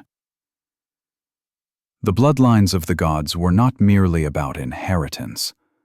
They were about continuity, the transmission of knowledge, purpose, and identity from one age to another. Through them, the story of the Anunnaki survived when all else was forgotten. And perhaps, hidden among us even now, there are still those who carry a stronger trace of that ancient blood, waiting for the day when the promise of the gods will be fulfilled. The cycle of creation had turned once more. The gods had departed, but their essence remained, flowing silently through human veins, guiding destiny from within. Whether we know it or not, every heartbeat carries the echo of a world that once belonged to the gods. And in that echo lies a question that will define the rest of the story. Has the age of the gods truly ended? Or has it merely gone underground, waiting to rise again? As the divine bloodlines scattered across the continents, the sacred knowledge of the Anunnaki became fragmented. What was once openly shared between gods and men turned into guarded secrets, whispered in the chambers of temples and buried beneath symbols. The world entered an age of silence, an age where the memory of the gods had to be protected from corruption, greed, and those who sought to misuse their power. From this silence emerged the hidden orders, the unseen custodians of forgotten wisdom who swore to preserve the remnants of the Anunnaki legacy. In the ruins of Sumer, Babylon, and Egypt, the first brotherhoods took shape. Their members were scholars, priests, and astronomers who understood that knowledge itself was divine. They built archives beneath ziggurats and temples, carving records into stone and sealing them in vaults that could withstand time and war. They studied the movements of the stars, the geometry of the earth, and the secret harmonies that connected all living things. To the ordinary people, they appeared as mystics, but among themselves they knew they were the keepers of a cosmic inheritance. These brotherhoods became the prototypes for what later generations would call mystery schools. Their teachings were hidden behind allegory and symbol, accessible only to those initiated through rigorous trials. The initiate would pass through darkness and isolation, learning to conquer fear and ignorance, before being shown fragments of the ancient truth. This truth was not only intellectual, but experiential. The student learned to awaken dormant senses, to perceive energy, and to understand the subtle patterns woven into creation. The process mirrored the journey of the gods themselves: creation, fall, and enlightenment. One of the oldest of these schools was said to exist beneath the sands of Egypt near the ancient city of Heliopolis. Its initiates claimed direct descent from the priests who once served the divine kings. Their rituals preserved fragments of the Anunnaki language, spoken only in whispers, believed to resonate with the frequency of creation itself. Through these sounds, they sought to connect with the essence of the gods. The walls of their chambers were decorated with stars and serpents, symbols of wisdom and rebirth. To them, knowledge was not just information. It was a living force, a fragment of the same power that the gods had used to shape life. As time passed and empires rose and fell, the hidden orders evolved. In Babylon, secret councils of scribes continued the work of preserving astronomical data. In Persia, the Magi carried the flame of divine wisdom, studying the heavens for signs of the gods' return. In Greece, the mysteries of Eleusis and Delphi echoed the ancient rites of initiation, disguised as philosophy and theater. Even in the distant lands of the East, parallel traditions emerged. Taoist sages, Vedic rishis, and hermits of the Himalayas, each preserving a piece of the same cosmic puzzle. What connected all these traditions was not coincidence, but heritage. The knowledge they protected stemmed from a single source: the Anunnaki. They understood that humanity's true history was far older and more complex than any empire dared to admit. To reveal it too soon would have risked chaos. So they hid it in symbols, myths, and art. The serpent biting its own tail, the winged sun, the all-seeing eye. All were veiled messages pointing to the same origin. The gods had not died. They had gone into hiding within the human story itself. As centuries turned, a new kind of keeper arose. Those who guarded not temples, but ideas. The philosophers of Alexandria, the alchemists of Arabia, and the architects of the cathedrals all worked with fragments of the same sacred geometry once known to the Anunnaki. They believed that by understanding the mathematical structure of the universe, one could approach the mind of the gods. This belief gave rise to a secret tradition that would influence everything from art and science to religion and politics. During the Middle Ages, these hidden orders became the backbone of secret societies.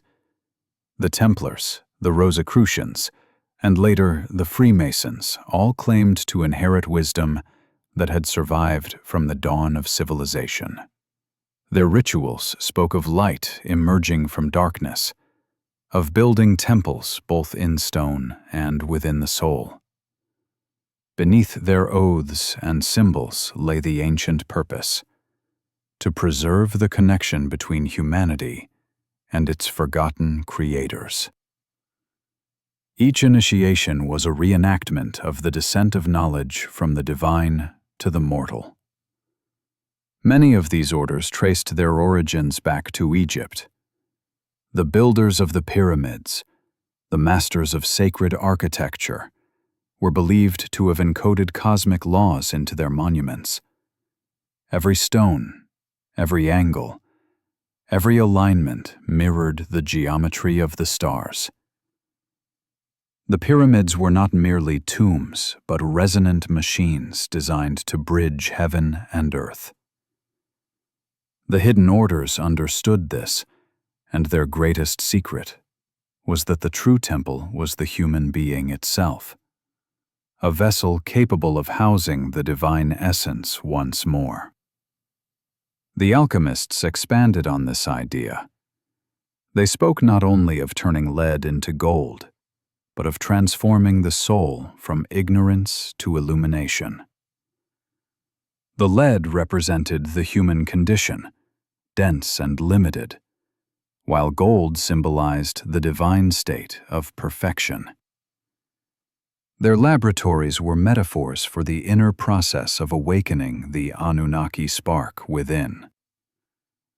The philosopher's stone, the most elusive of all goals, was not a physical object but a state of being, a return to the purity of the gods. While kings and empires fought over land, the hidden orders worked in silence. Their goal was not domination, but preservation. They knew that knowledge, once lost, could never be fully recovered.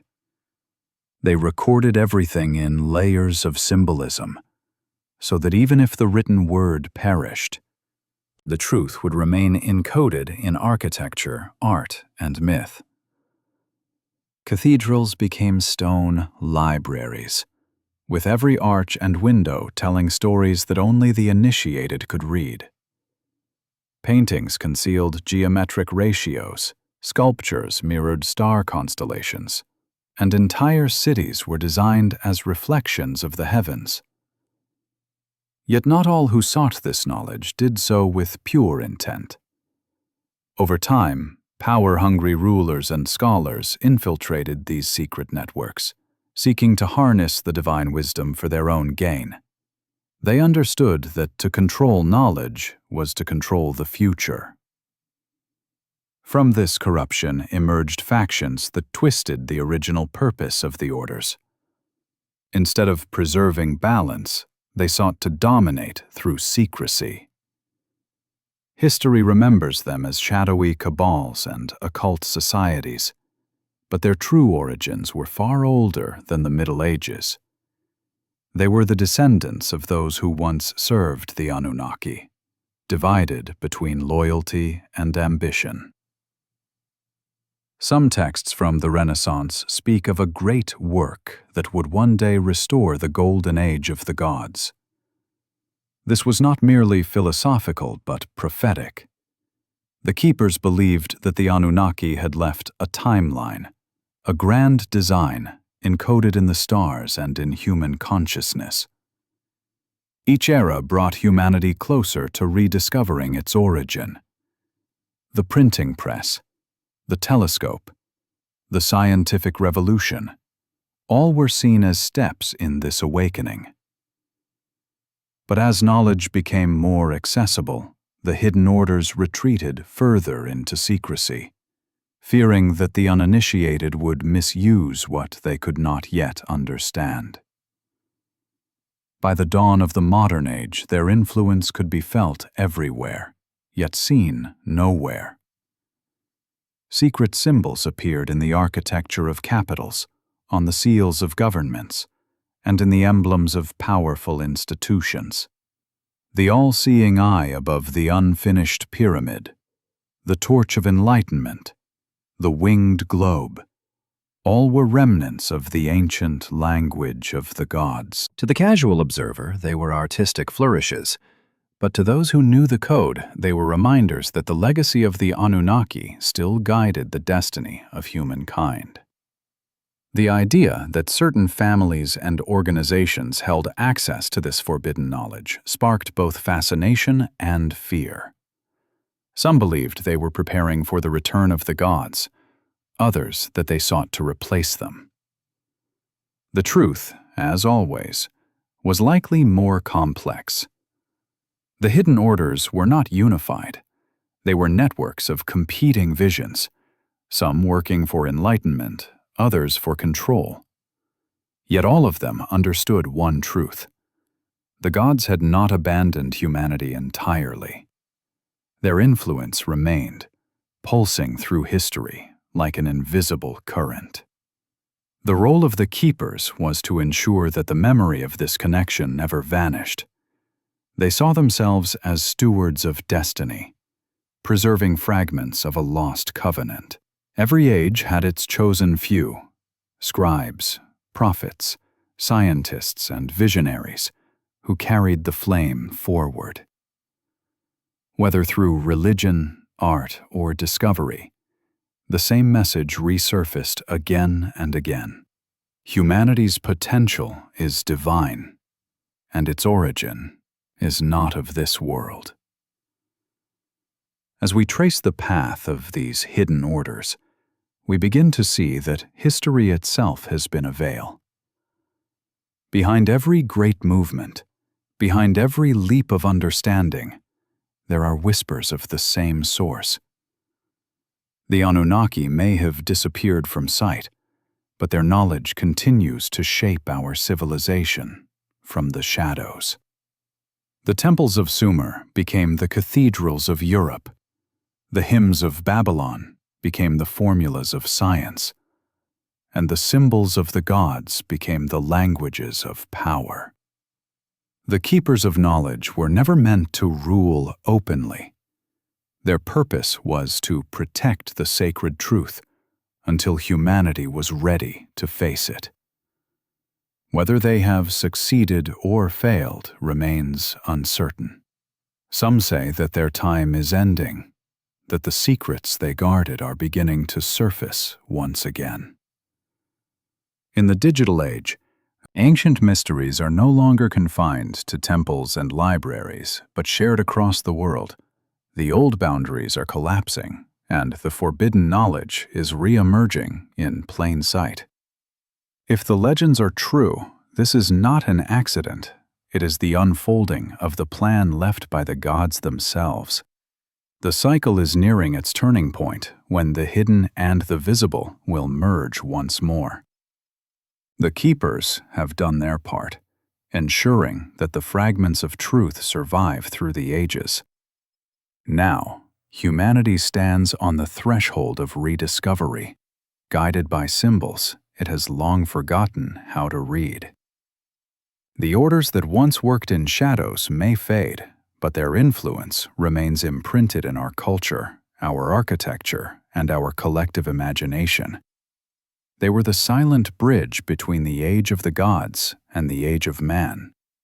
Through them, the Anunnaki's message endured, preserved in secret, so that one day, when the time was right, the world would remember where it truly came from. For thousands of years after the gods departed, the earth remained under silent observation.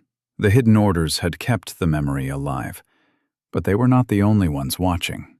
Across the ages, there were reports of beings who appeared at the edges of history, observing, intervening, and vanishing just as swiftly. They were called the Watchers, the silent guardians who moved between the realms of heaven and earth. Some believed they were messengers sent by the Anunnaki to oversee humanity's progress. Others feared they were remnants of those who defied the old order and chose to stay behind. The earliest records of the Watchers can be found in texts older than the Bible, written in the forgotten language of Akkad and Assyria.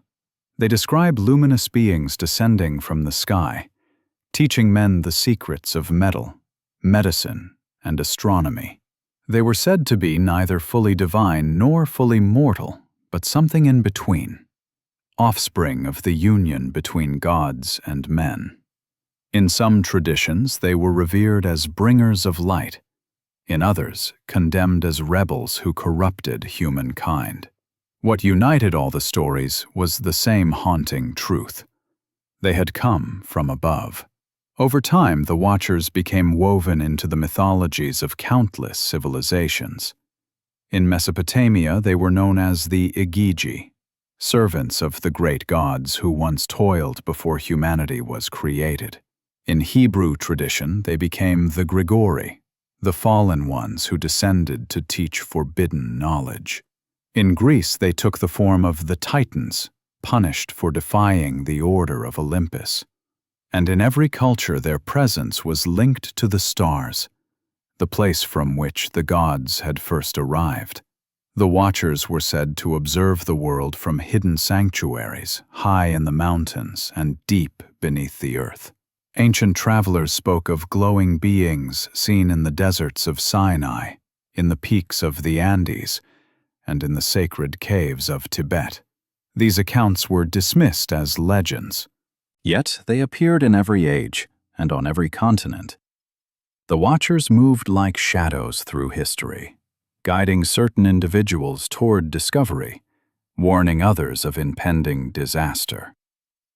To the untrained eye, they seemed like angels or spirits, but to those who understood the old lore, they were the eyes of the Anunnaki. The secret societies of the ancient world knew of their existence. The priests of Babylon left offerings to them at dawn, believing they carried prayers to the heavens. The Magi of Persia tracked their movements through the stars, identifying constellations that mirrored their descent and return. In Egypt, they were depicted as winged beings with the faces of hawks and lions, guardians of the thresholds between worlds.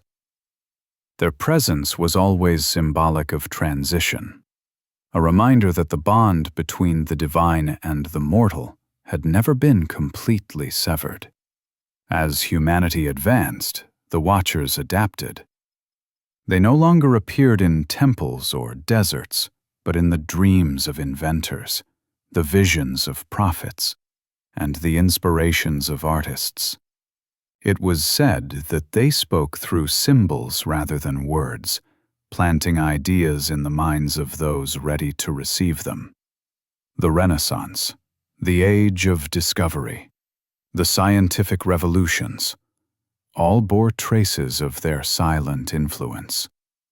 Every leap forward in knowledge, every sudden illumination that changed the course of civilization, was whispered to have come from unseen teachers. But as human ambition grew, so did the danger of awakening forces that had long been dormant. The hidden orders, who once served as intermediaries, began to lose control. Some among them sought direct contact with the Watchers, attempting to summon them through ritual and technology. These attempts were not without consequence. In several accounts from the late medieval period, entire groups vanished after performing ceremonies beneath the stars. What they encountered remains unknown. But the stories speak of a light descending from the heavens, a sound that shook the ground, and silence that followed. By the time of the modern age, the Watchers had become the subject of speculation rather than reverence. As science replaced mythology, their presence was reinterpreted through new lenses.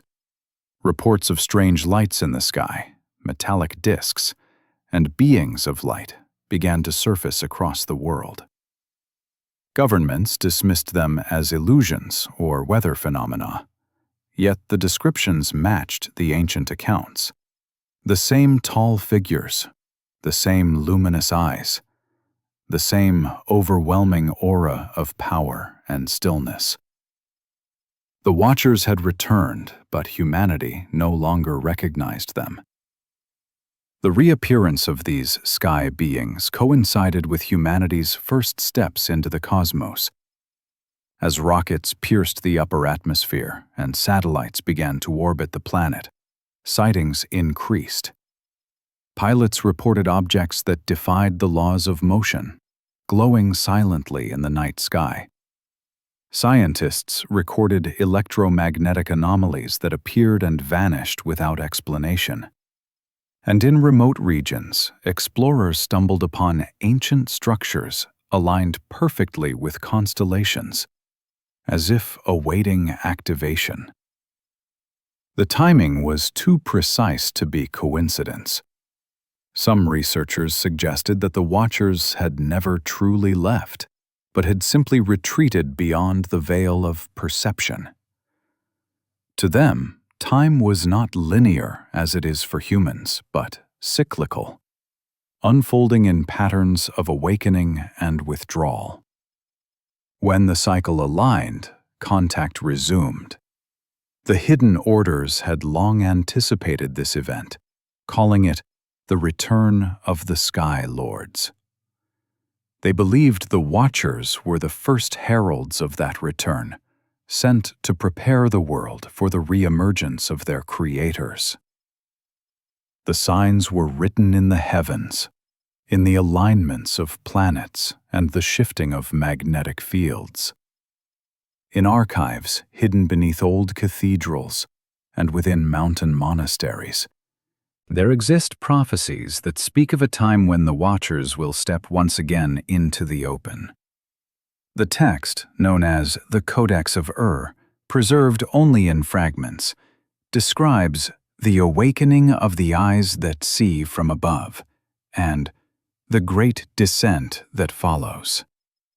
Another text from Egypt, written during the Ptolemaic era, foretells a day when the stars will walk the earth and men shall remember the first teachers. These writings suggest that the return of the Watchers is not an isolated event, but part of a larger cosmic pattern. As knowledge spreads and the boundaries of the unknown shrink, humanity stands on the edge of rediscovery. The same ancient symbols once carved on temple walls now appear in technology, mathematics, and quantum theory. Circles within circles, spirals and wave patterns, echoes of the sacred geometry of the gods, are found in everything from DNA to the structure of galaxies. It is as if the universe itself is reminding us of its design. The Watchers, in their silence, are patient. They wait for humanity to recognize the signature of its own creators. Yet their return is not without warning. The old legends tell that when the Watchers walk the earth again, it will mark the beginning of the final cycle. The world will face a choice: to ascend toward understanding or to fall into self-destruction. The same knowledge that can liberate can also enslave. The Anunnaki learned this truth once before, and it nearly destroyed them. The Watchers serve as both guides and judges, measuring whether humanity has become worthy of the inheritance left behind. There are whispers within modern secret circles that contact has already been re-established. Certain scientific breakthroughs in energy, genetics, and artificial intelligence bear uncanny resemblance to the forbidden arts once attributed to the gods. The hidden orders have resurfaced, under new names, working within corporations, research facilities, and global institutions. Their symbols remain the same, their purpose unchanged. They seek to decode the messages left by the Watchers, believing that the final revelation is near. At the same time, sightings of celestial anomalies have multiplied. Lights forming geometric patterns over deserts, shadows cast without source, sounds that seem to resonate through the body rather than the air. The ancient texts described such signs as the heralds of return. Whether they are omens of salvation or warning remains uncertain. What is clear is that something is stirring, something vast and intelligent that has watched humanity since the beginning. The Watchers are not gods in the traditional sense. They are intermediaries, caretakers of the divine plan. To see them is to confront the mirror of our own origin.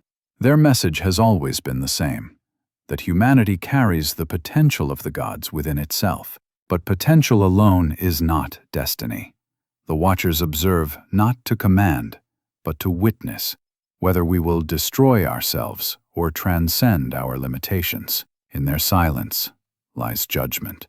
The return of the Skylords, as foretold in the prophecies, is not a sudden invasion, but a gradual unveiling. The boundaries between myth and science, between heaven and earth, are dissolving. What was once supernatural is now studied under the lens of physics and consciousness. The gods of the past are re-emerging through the very technology humanity has created. The devices that connect our world, the satellites that circle above, the systems that monitor our every move, they mirror the ancient Watchers in both form and function. It is as if humanity has unconsciously rebuilt the architecture of observation. In this sense, the prophecy fulfills itself.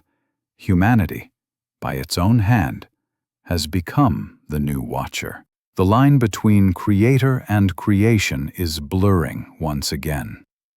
The Anunnaki, wherever they are, may no longer need to descend, for their work continues through us. Yet, if the legends are true, the Skylords will return not merely as overseers, but as catalysts, reawakening the dormant connection that lies within every human being. The final cycle is not about conquest, but remembrance. The question that remains is whether humanity will be ready. The Watchers have always served as both warning and promise. Their presence marks a turning point in the story of the Earth. The hidden orders knew this, and their centuries of silence were meant to prepare for this moment. Now, the signs multiply, and the eyes of the heavens are opening once more. The Watchers stand at the threshold, and the world trembles on the edge of revelation. When the skies blaze again, and the ancient symbols align, the time of silence will end. The Watchers will step forward, and the children of the gods will remember who they are. The age of separation will close, and the covenant written in the stars will be fulfilled. Whether that fulfillment brings enlightenment or extinction depends on the choices humanity makes now, as the cycle of the gods prepares to turn once more. In the wake of the Watchers' reemergence, a new tension began to pulse through the world. It was subtle at first, felt only by those who listened deeply to the rhythms of the earth. The ancient orders, long hidden in shadow, sensed that the time foretold in their scrolls was approaching. The prophecies spoke of fire, not the fire of destruction, but of transformation. It would burn away illusion and reveal the truth of humanity's origin. This event was called the Covenant of Fire, the rekindling of the pact between the children of Earth and their creators among the stars. The first signs appeared not in temples or deserts, but in the human mind. Across the planet, individuals began to experience visions of light, dreams of ancient cities floating in the sky, and voices whispering in forgotten languages. Scientists labeled them hallucinations, yet those who experienced them felt a resonance, as if a forgotten frequency within their DNA had been activated. Among them were artists, researchers, and children who spoke of patterns they could not have known, drawing symbols identical to those found on Sumerian tablets. Something was awakening. Something that had slept within humanity since the age of the gods. The hidden orders, fractured though they were, recognized the pattern immediately. For centuries they had guarded the remnants of the Anunnaki's teachings, waiting for the moment when the human consciousness would be ready to reconnect. Their archives spoke of a spark, a celestial code embedded in the human genome, dormant until the alignment of certain celestial bodies. According to the ancient records, when the stars of the dragon, the bull, and the archer formed a perfect triad in the sky, the divine essence within mankind would awaken. Astronomers confirmed that this alignment was approaching, for the first time in over 12,000 years. As the date neared, reports of strange phenomena increased. Magnetic anomalies rippled across continents. Electronic systems failed without cause. The skies glowed with lights that defied explanation. Governments scrambled to maintain control, yet no one could identify the source. The world's great observatories recorded objects moving against the current of the stars. To the untrained eye, they were comets or satellites, but those who remembered the old names called them what they truly were: the chariots of the Sky Lords. In the secrecy of hidden temples and modern laboratories alike, a select few gathered to prepare for what they called the awakening. These were not followers of any one religion, but seekers united by knowledge. They believed that the covenant of fire was not a punishment, but a test. Those who could withstand the fire of truth would rise to a new state of being, while those who clung to illusion would fall into chaos. Their role was not to summon the gods, but to become worthy of their return. The fire, they said, would not descend from the heavens as flame, but ignite from within. It was a metaphor for enlightenment, the reactivation of the divine spark. Yet they also knew that such awakening came at a cost. The last time the fire had touched the earth, it had reshaped continents and rewritten history. The Great Flood was not a natural disaster, but a purification, an attempt to reset the balance between creation and corruption. The covenant of fire was its mirror image, the next stage in the evolution of consciousness. Throughout history, the promise of divine return had been preserved in veiled symbols. In the Book of Enoch, it was written that the Watchers would one day rise to judge both gods and men. In the scrolls of Egypt, Thoth declared that fire from heaven would renew the world. The Zoroastrians spoke of Frashokareti, the purification of creation through flame. Even in the Mayan prophecies, the descent of the Lords of Light coincided with the rebirth of the world through fire and sound. All these myths pointed to the same event, the rekindling of the ancient covenant. As the alignment drew near, strange correspondences began to unfold. Unexplained energy surges were recorded near ancient sites: Stonehenge, Giza, Tiwanaku, Angkor Wat. These places, aligned with celestial coordinates, pulsed with electromagnetic activity that modern instruments could barely measure. To the initiates of the hidden orders, these were not coincidences, but awakenings. The ancient temples were not merely monuments. They were receivers, nodes in a vast planetary network designed to channel the energy of the stars. The Anunnaki had built them as beacons, waiting for the day when the circuit would reactivate. Then came the night the world changed. It began with a sound, low and resonant, heard not through the ears, but through the bones. Around the globe, people awoke from sleep with the same word echoing in their minds, a name no one could trace, yet all understood. In the deserts of Arabia, the skies turned crimson. In the Arctic, auroras stretched farther than ever before, forming spirals that matched the patterns carved into Sumerian artifacts. Across the oceans, a pulse of light circled the planet in less than a heartbeat. It was as if the Earth itself had inhaled and exhaled once after millennia of silence. In that moment, many felt an overwhelming presence. It was not physical, but it was undeniable. Those attuned to it described it as standing before an ancient intelligence, vast yet familiar. It spoke not in language, but in understanding, awakening memories buried deep within the collective mind. People saw visions of cities of gold under alien suns, of beings who walked in both matter and light. Some wept. Some fell to their knees. Others felt nothing at all. But those who carried the old blood, the remnants of the divine lineage, felt something ignite within them. These individuals would later be called the Chosen, not because they were better, but because they were sensitive to the ancient code. Their dreams grew vivid, their intuition sharper, their perception expanded.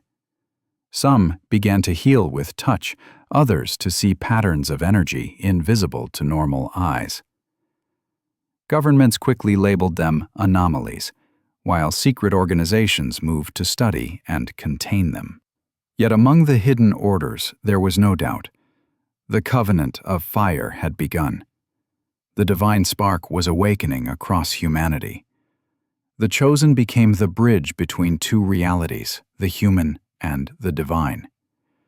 Their presence destabilized the balance of the world, attracting both reverence and fear. In them, the potential of the gods was reborn. Some sought to guide this awakening toward unity and understanding. Others, consumed by power, sought to control it. The same duality that had once divided the Anunnaki now resurfaced within their descendants. History was repeating itself, not as tragedy or farce, but as cosmic necessity. The awakening also revealed a deeper truth about the nature of fire. It was not destruction, but transformation, the burning away of illusion. Those who resisted it found themselves descending into madness or despair. Those who embraced it discovered new clarity, as if they had awoken from a long dream. Ancient memories surfaced, visions of the first creation, of the gods shaping life with sound and light. Humanity began to remember, and with remembrance came both awe and terror. The hidden orders emerged from their shadows. They revealed parts of their knowledge to the world, speaking in the language of science. Quantum physics became the new mysticism, and energy became the new word for spirit. The same principles once described in Sumerian myth now appeared in equations and experiments. Light and matter were one. Consciousness influenced reality, and the observer shaped creation. These discoveries were not new. They were rediscoveries, echoes of truths the Anunnaki had once taught before time erased them. But the covenant of fire demanded more than knowledge. It required choice. The awakening could lead to unity or destruction, depending on how humanity used it. The Watchers had returned to observe this choice, and their silence was the measure of judgment. If humanity could remember its divine nature without repeating the arrogance of the gods, the cycle would complete. If not, the fire would consume rather than transform. Signs of division began to appear. Some nations embraced the change, seeking harmony with the new consciousness. Others saw it as a threat and moved to suppress it. Wars of ideology erupted, not over land or resources, but over perception of truth. Those who had awakened were hunted or worshipped, studied or silenced. The fire spread through human hearts, burning away the false but also revealing what had long been hidden, the capacity for both infinite creation and infinite destruction. In this turbulent age, the chosen scattered, each carrying a fragment of the covenant within them. Some vanished into remote places, drawn to ancient sites where the energy was strongest. Others worked quietly within cities, guiding humanity through small acts of wisdom. They were not leaders or saviors, but reminders of what humanity once was and could be again. Their presence was the living proof that the divine spark had not died. The covenant of fire was never meant to be a single event, but a process, unfolding across generations. It was the rekindling of a cosmic memory, the merging of science and spirit, the recognition that the universe itself is alive. Through this awakening, humanity would either ascend into the next phase of existence or fall into self-made oblivion. The choice was, and always had been, ours. As the fires of awakening spread, the old prophecies converged into a single vision, a world bathed in light where the children of earth and the lords of the sky would stand together once more. Whether that light would be dawn or conflagration depended on the wisdom of those who carried the flame. For the first time since the age of the gods, the fate of creation rested not in the hands of the Anunnaki, but in those of humanity itself. As the fire spread through humanity, the world entered a threshold it had never faced before. The old systems began to fracture. The very institutions that had once defined power and control now stood uncertain in the face of something beyond comprehension. The covenant of fire had awakened not only the chosen, but the Watchers themselves. For centuries they had observed in silence, their influence hidden behind symbols and stories. Now the architects of the old world began to stir once again. At first, their return was not a spectacle, but a whisper. It came through the deep voids of space as signals, unrecognized by any known technology. Radio telescopes captured patterns that were neither random nor natural. The sequences mirrored the harmonic structures found in the ancient temples. Some scientists dismissed them as interference, but others knew what they were hearing. It was a call, a song from the architects who had shaped the stars. The Anunnaki were not returning from a place, but from a state of being, emerging through the very fabric of reality they had helped design. Across the planet, monuments began to resonate with low frequencies. The Great Pyramid emitted subtle vibrations that disrupted magnetic fields. In the Andes, the stones of Pumapunku began to hum. The air thickened with static, and instruments recorded spikes of unknown energy. These were not random occurrences. They were beacons. Ancient keys unlocking themselves after thousands of years. The Earth was preparing for contact, but not in the way humanity expected.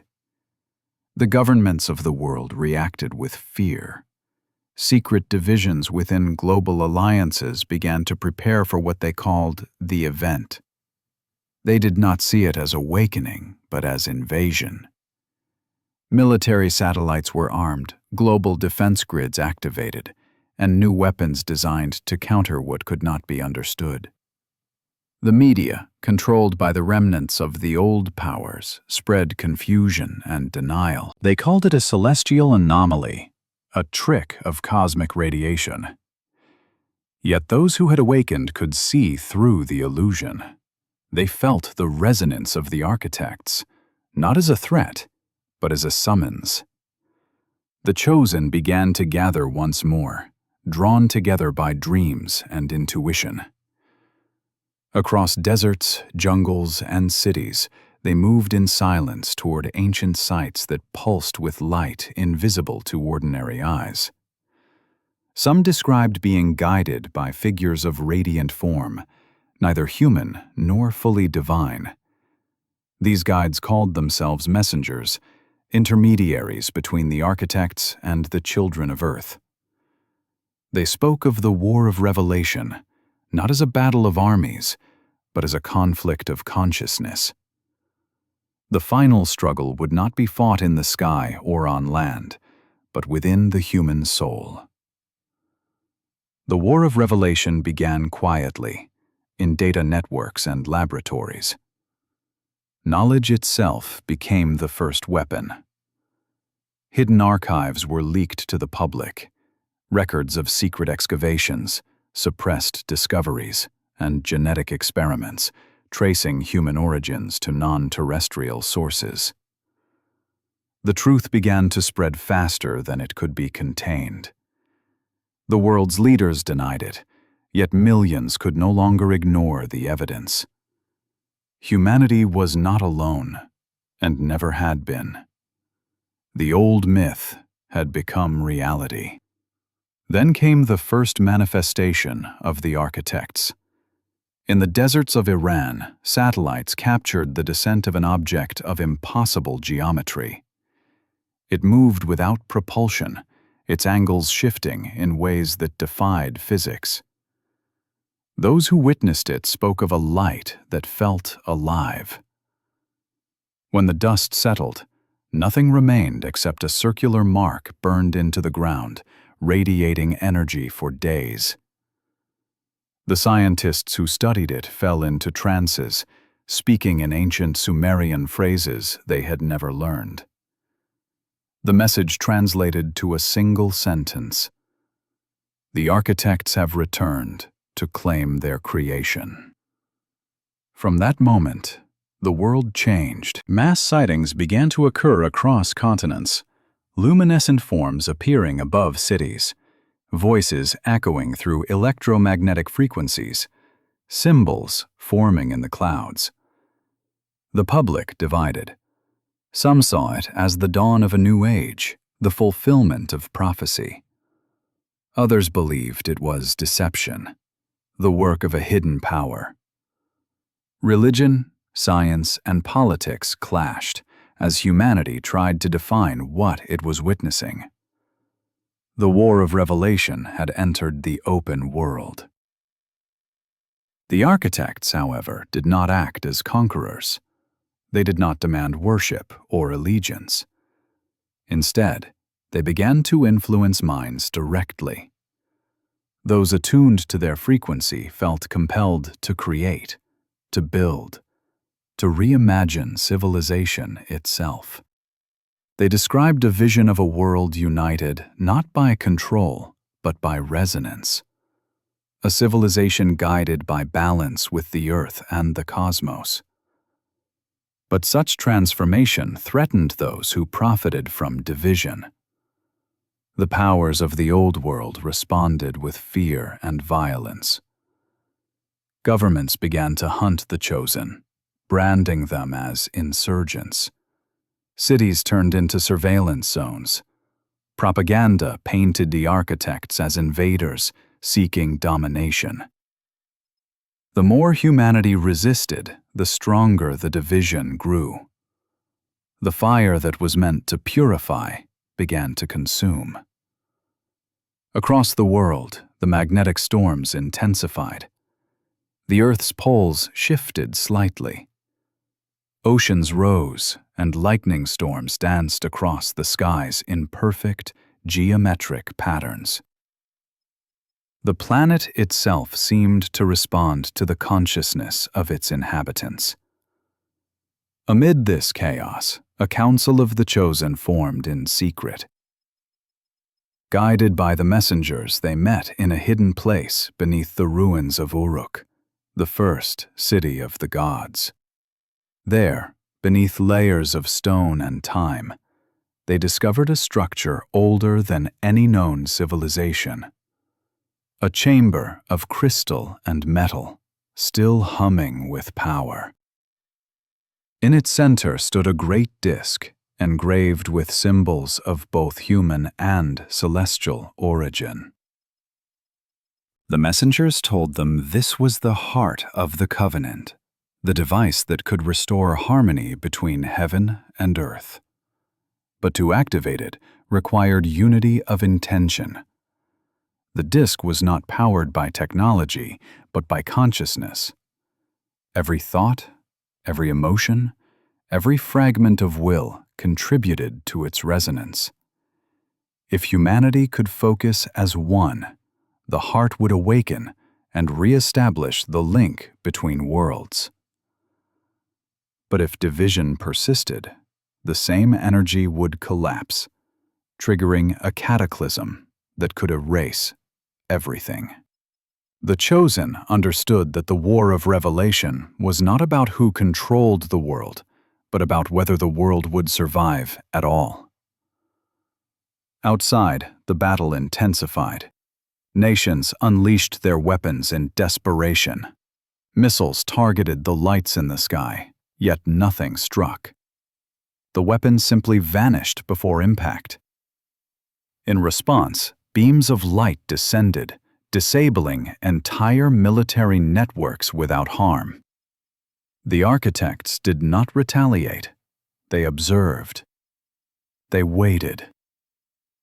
To them, this was not war, but judgment. Humanity was being tested, as it had been once before, in the days before the flood. Then came the day the sky split open. Across the horizon, a luminous structure appeared, a ring of light stretching from one pole to the other. It was not a spacecraft, but a doorway, a convergence point between dimensions. From within, it descended shapes of brilliance, vast and humanoid, their forms woven from light and shadow. The world watched in awe and terror. The architects had revealed themselves fully. They did not speak, yet every mind heard their presence. It was a single thought shared across the entire planet. Remember who you are. That moment shattered the illusion of separation. Every human being felt it, a wave of memory rushing through the blood, a vision of ancient times when gods and mortals walked side by side. The truth was undeniable. Humanity was the legacy of the architects, created not as slaves, but as heirs. The divine spark that had been hidden for eons ignited in millions. But as light spread, so did darkness. Those who rejected the awakening fell into madness, unable to bear the flood of truth. Entire cities plunged into chaos, while others stood silent, bathed in light. The Council of the Chosen realized that the time had come to activate the heart of the covenant. They gathered in the ancient chamber, their minds linked through the resonance of fire. Each carried a fragment of the celestial code within their DNA. As they aligned their thoughts, the disk began to glow, its surface rippling like liquid gold. Energy filled the chamber, pulsing through the earth itself. Across the globe, ancient temples and monuments began to respond, channeling light into the heavens. The planetary grid awakened once more. Above, the architects raised their hands toward the stars. Beams of light connected Earth to the ring in the sky, forming a lattice of energy that encircled the planet. For a brief moment, everything stood still. Then came a sound, low, harmonic, like the heartbeat of the universe. It resonated through every living being, synchronizing every pulse, every breath. The division between human and divine dissolved. The War of Revelation reached its peak. In that unity, visions poured into human consciousness. People saw the true history of creation, the birth of galaxies, the shaping of worlds, the long exile of the architects, and the purpose of humanity as the bridge between matter and spirit. They saw the mistakes of the past and the potential of the future. And within that moment of clarity, choice was given once more. Humanity could ascend into a new form of existence, or it could fall back into forgetfulness. The architects could not choose for them. The fire of consciousness belonged to humanity alone. Then the light began to fade. The ring in the sky dissolved into the stars, leaving only the memory of what had occurred. The heart of the covenant dimmed, its task complete. The architects retreated beyond sight, their presence imprinted upon the fabric of the world. The chosen stood in silence, knowing that the war had not truly ended. It had only changed form. The battle for awakening would now be fought within every human being, every day, in every thought. In the aftermath, the world was not the same. Technology malfunctioned, power grids collapsed, and old systems of control crumbled. But amidst the ruins, new seeds of understanding began to grow. Communities formed around wisdom rather than fear. Children were born with heightened awareness, their eyes reflecting the same light seen in the skies. The memory of the architects lingered not as myth, but as a living force. Humanity had glimpsed its true nature, and there was no turning back. The War of Revelation had ended in silence, but its echoes would shape the destiny of the species. The architects had returned not to rule, but to remind. The next evolution of consciousness had begun. Whether it would lead to salvation or another cycle of ruin depended on the heart of mankind. The fire still burned, waiting for those who dared to carry it forward.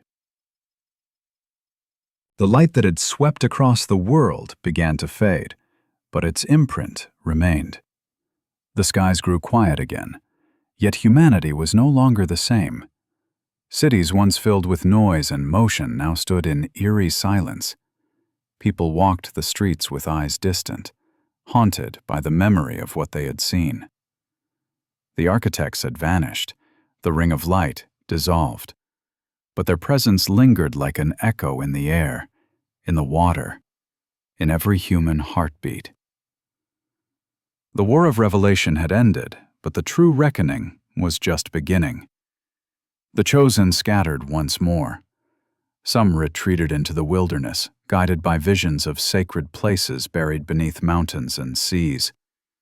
Others stayed among the people, helping those who had awakened and those who could not bear the awakening.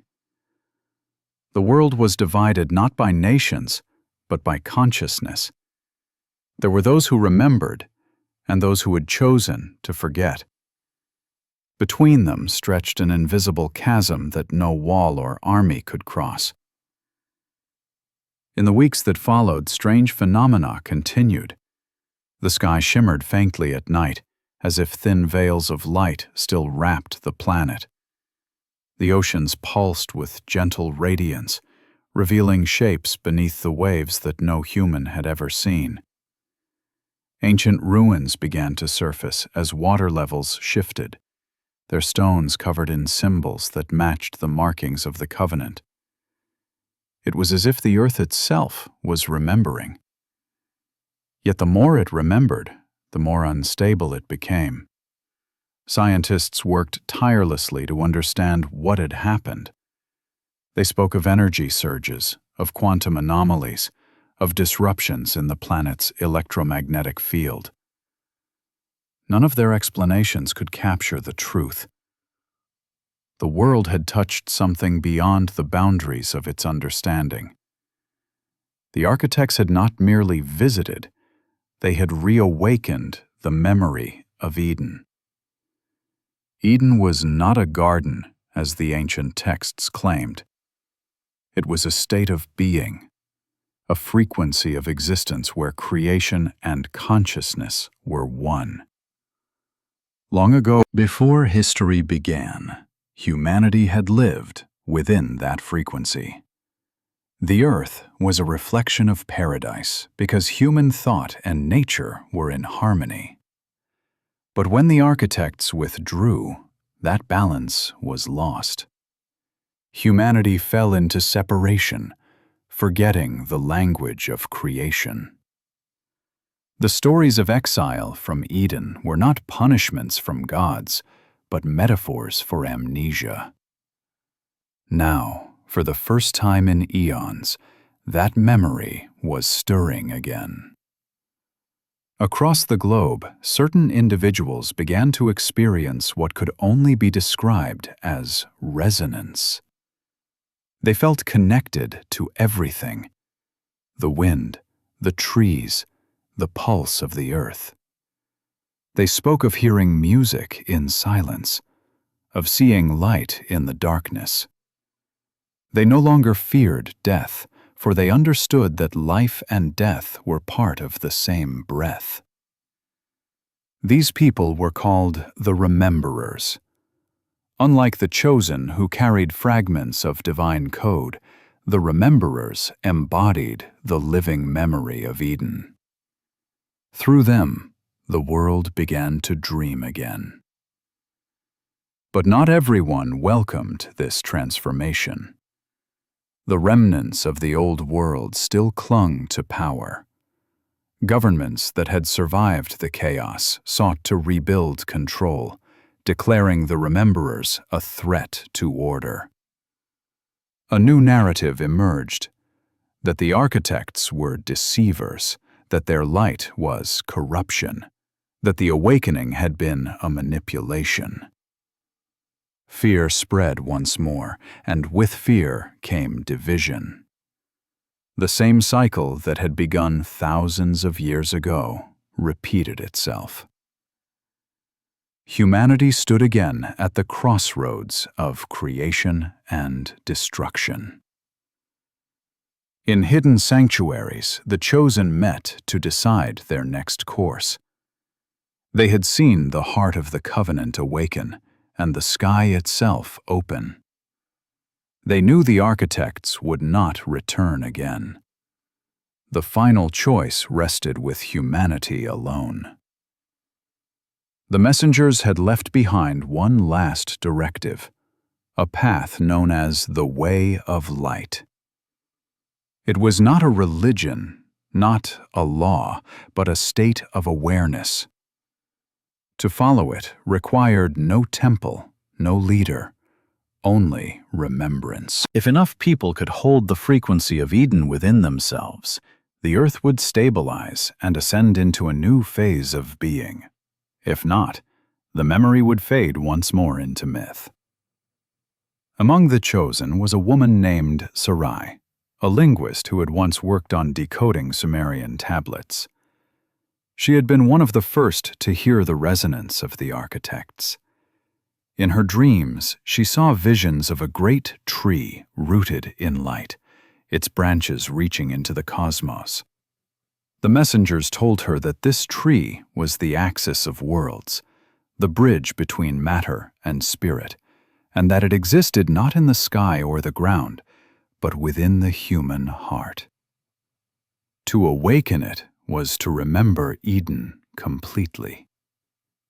Sarai began to share her vision with others, teaching that the frequency of Eden was encoded in the simplest act, compassion. Each thought of unity strengthened the planetary grid, while every act of fear weakened it. Her words spread quietly across the ruins of civilization, carried by those who still believed. She spoke not as a prophet, but as a reminder. "The gods gave us the fire," she said, "but it is love that keeps it alive." Meanwhile, the old powers prepared for one last attempt to reclaim control. They gathered their resources, combining technology and fear into a final weapon: the resonance inhibitor, a vast network designed to disrupt the awakening frequency. By manipulating global communication systems, they sought to drown the planet in noise, severing the subtle link between consciousness and creation. They believed that if they could silence the resonance, they could restore their dominion. What they did not understand was that the more they fought the light, the brighter it became.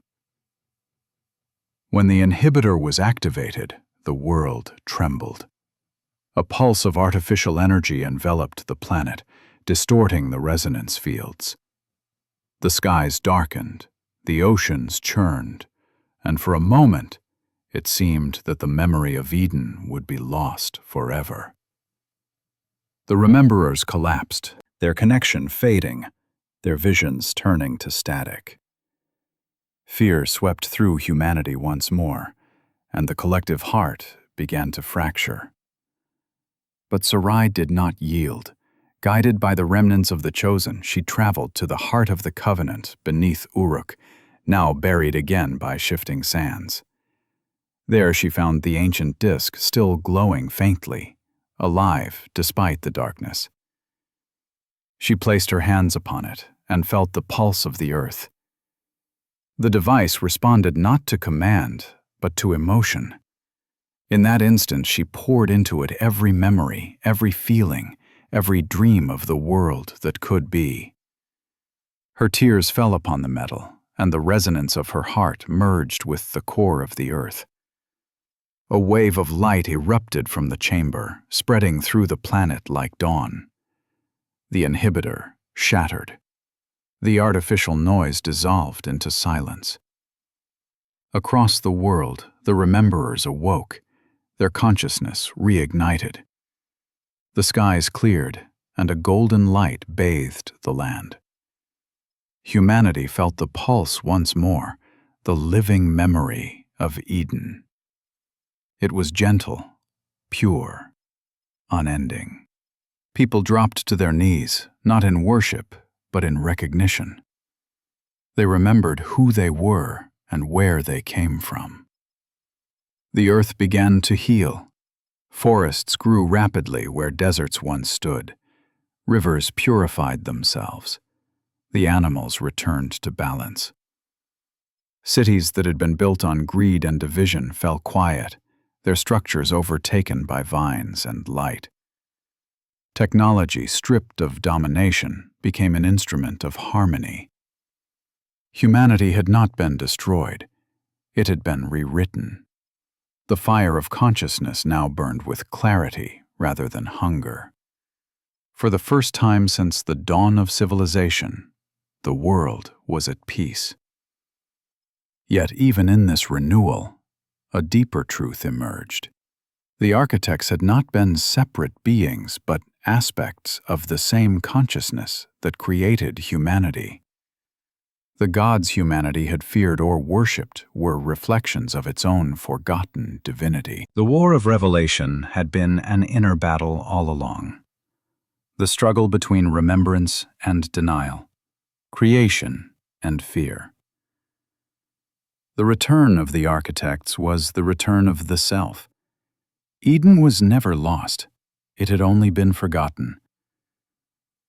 Sarai stood beneath the open sky, feeling the hum of the living earth beneath her feet. In that moment, she understood what the messengers had meant when they spoke of the final covenant. It was not between gods and men, but between humanity and its own soul. The fire would remain only as long as the memory endured. The choice to sustain it belonged to every generation that would follow. As the sun rose over a world reborn, the chosen gathered one last time. They watched as the people began to rebuild, not through conquest, but through cooperation. The boundaries between nations dissolved. Art, science, and spirituality merged into one stream of creation. The resonance of Eden pulsed softly through every heart, a rhythm of life that needed no language. It was the song of remembrance, the same melody that had guided the architects, the same frequency that had called the stars into being. The messengers appeared one final time, their forms woven of light. They spoke no words, for none were needed. Their presence radiated gratitude and peace. Then they vanished, leaving behind only the silence of understanding. Humanity was now its own architect, the steward of creation, the guardian of the living memory. The cycle that had begun before time itself had finally reached its purpose. Yet as night fell, Sarai looked to the horizon and felt a quiet unease. She knew that memory is fragile, and that time has a way of softening truth. The world would one day forget again, and the stories would once more become myths. But she also knew that within every human being lived the spark of remembrance, waiting for the right moment to awaken. And that was enough. The covenant would never truly die. The stars above shone brighter than ever before, their light reflecting upon oceans as calm as mirrors. The world had returned to the frequency of Eden, the resonance of unity. For now, peace reigned. But beyond the edges of the known universe, something stirred. A reminder that creation itself is infinite, and that every ending is only another beginning. The last memory of Eden lived not in the heavens, but within the heart of every living soul. The memory of Eden lingered in every breath of wind, every ripple of water, every flicker of flame. Humanity had crossed the threshold once more, reborn from the ashes of its own forgetfulness. The architects had gone, but their essence remained in the rhythm of life itself. The world stood in a fragile peace, balanced between awakening and sleep. The great cycle had turned, and for the first time in countless ages, creation paused to listen. The earth had healed. Forests flourished where deserts had once spread. The air was clean, and the oceans glowed with life. Humanity lived in harmony not by command, but by remembrance. The cities of light that emerged were not built upon stone or metal, but upon understanding. Energy flowed freely, drawn from the living pulse of the planet. Technology and nature were no longer opposites, but partners in a single song. Children born in this new era carried eyes that shimmered faintly, as if reflecting the memory of the stars. Yet peace, as always, was a delicate thing. The chosen, those who had survived the war of revelation, knew that balance must be tended like a flame. They became teachers, not rulers, guiding humanity toward deeper awareness. They spoke of the eternal cycle, the great return of creation upon itself. All that has been will be again, not as repetition, but as renewal. The universe, they said, is not a straight line, but a spiral, turning endlessly toward greater consciousness. In the archives of the New World, the story of the architects was preserved. The tablets of Sumer, the myths of Egypt, the scrolls of every forgotten civilization were brought together and studied anew. Scholars discovered that beneath their differences lay the same message, a warning and a promise. The gods had come not to rule, but to remind, not to create worshippers, but mirrors.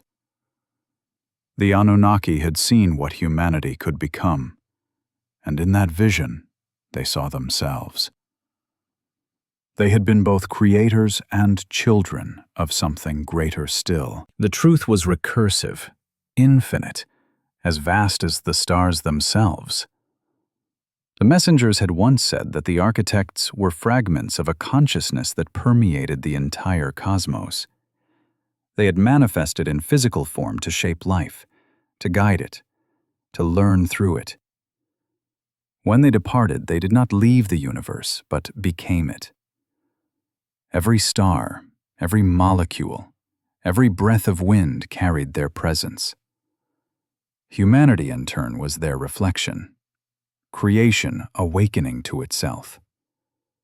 This was the secret that had been hidden since the dawn of time, that the gods and men were one and the same.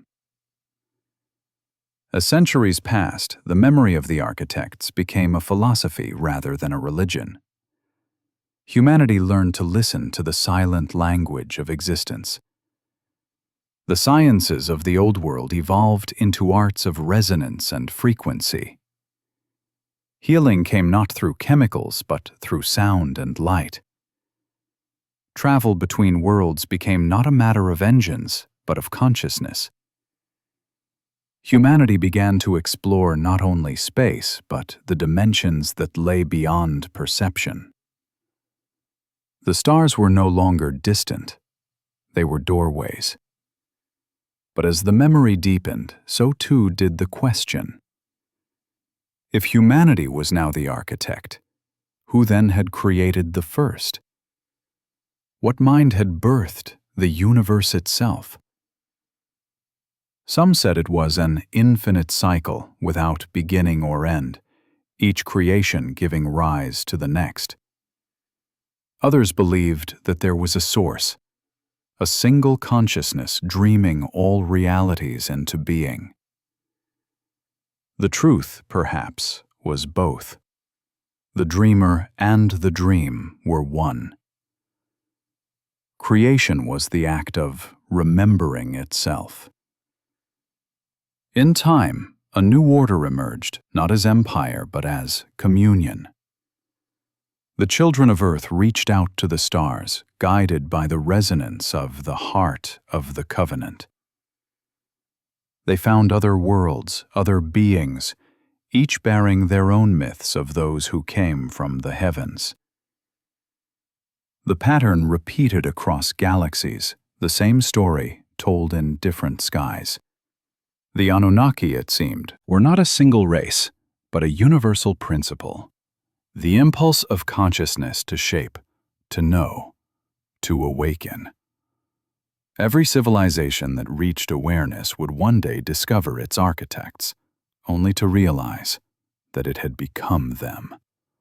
This understanding became known as the law of return, the recognition that all journeys lead back to the source. It was not a law of punishment or reward, but of rhythm, like the tides of the ocean. What rises must fall, and what falls must rise. Death gave birth to life, ignorance to wisdom, forgetting to remembrance.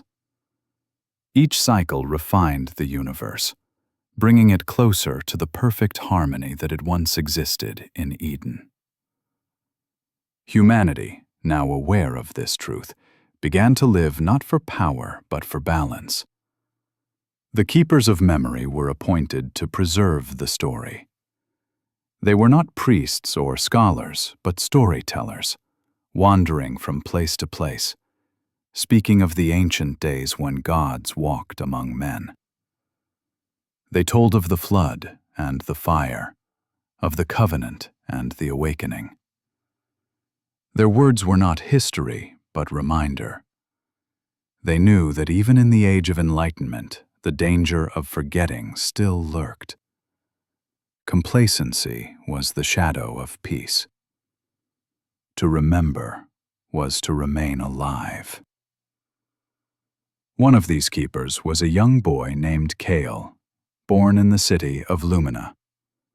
He had never known the old world, yet he dreamed of it often. In his dreams, he saw the pyramids shining beneath alien suns, the architects speaking through beams of light, and the world before the fall of memory.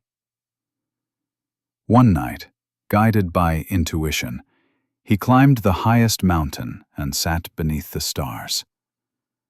There, in the silence, he felt the pulse of the universe moving through him. He understood then that remembrance was not in words or stories, but in being itself. The eternal return was happening within him. Kale spoke of this realization to the keepers, and they listened. "The gods are not in the sky," he said. "They are the breath between our thoughts." His words spread across the new world, reminding all that enlightenment was not an end, but a beginning. The eternal return was not the reappearance of the architects, but the continuous awakening of consciousness in every form it takes. Each generation was both descendant and creator, student and teacher, dream and dreamer.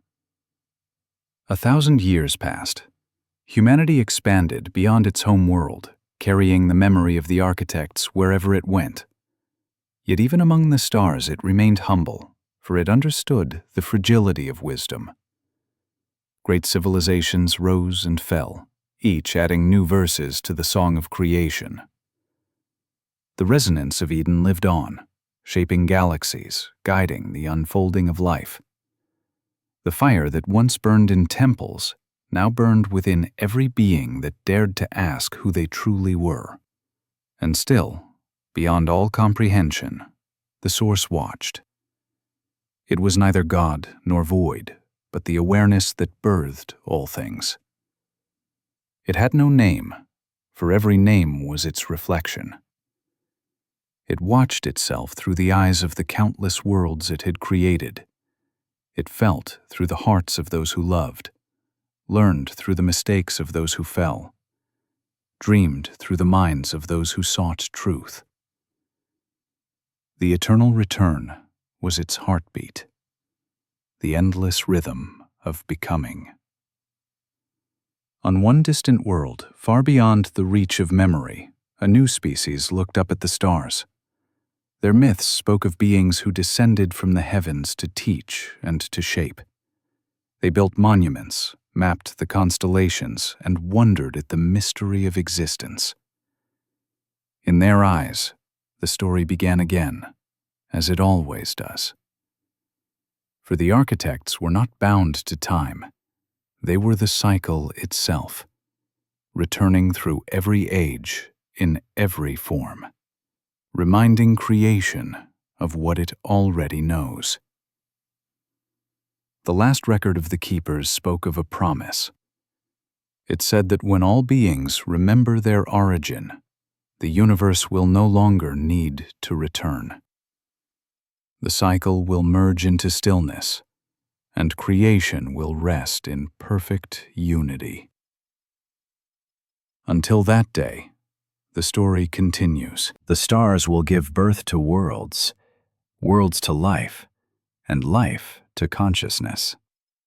Each will rise, fall, and rise again. And in each cycle, somewhere in the endless expanse, a voice will whisper the same ancient truth. You are the children of the stars. You are the fire that never dies. The wind moved softly across the world, carrying with it the song of remembrance.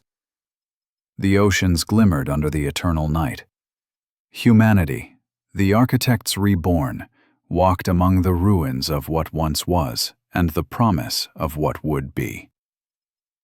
The past was not forgotten, but woven into the present, a tapestry of infinite light.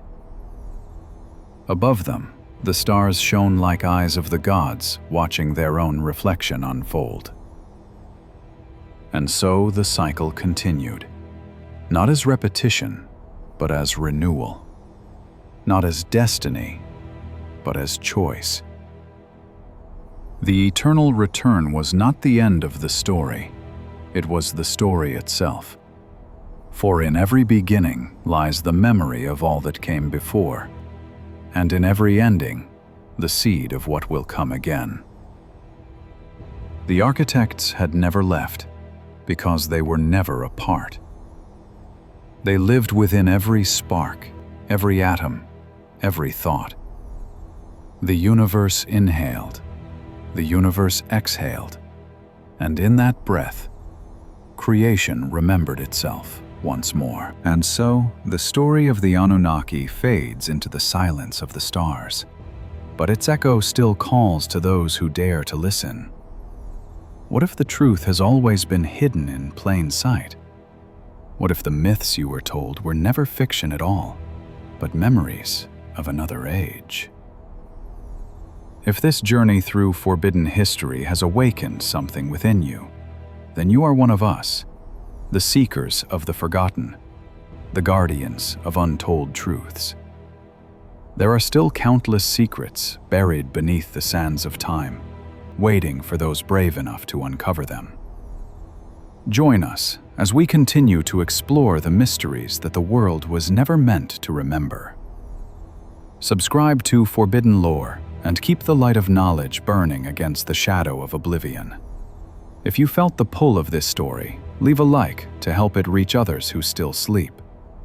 Share it with those who question the official story, who feel that ancient whisper calling from beyond the veil. This is not the end. It is only the next beginning. Because every legend hides a truth, and every truth becomes forbidden lore.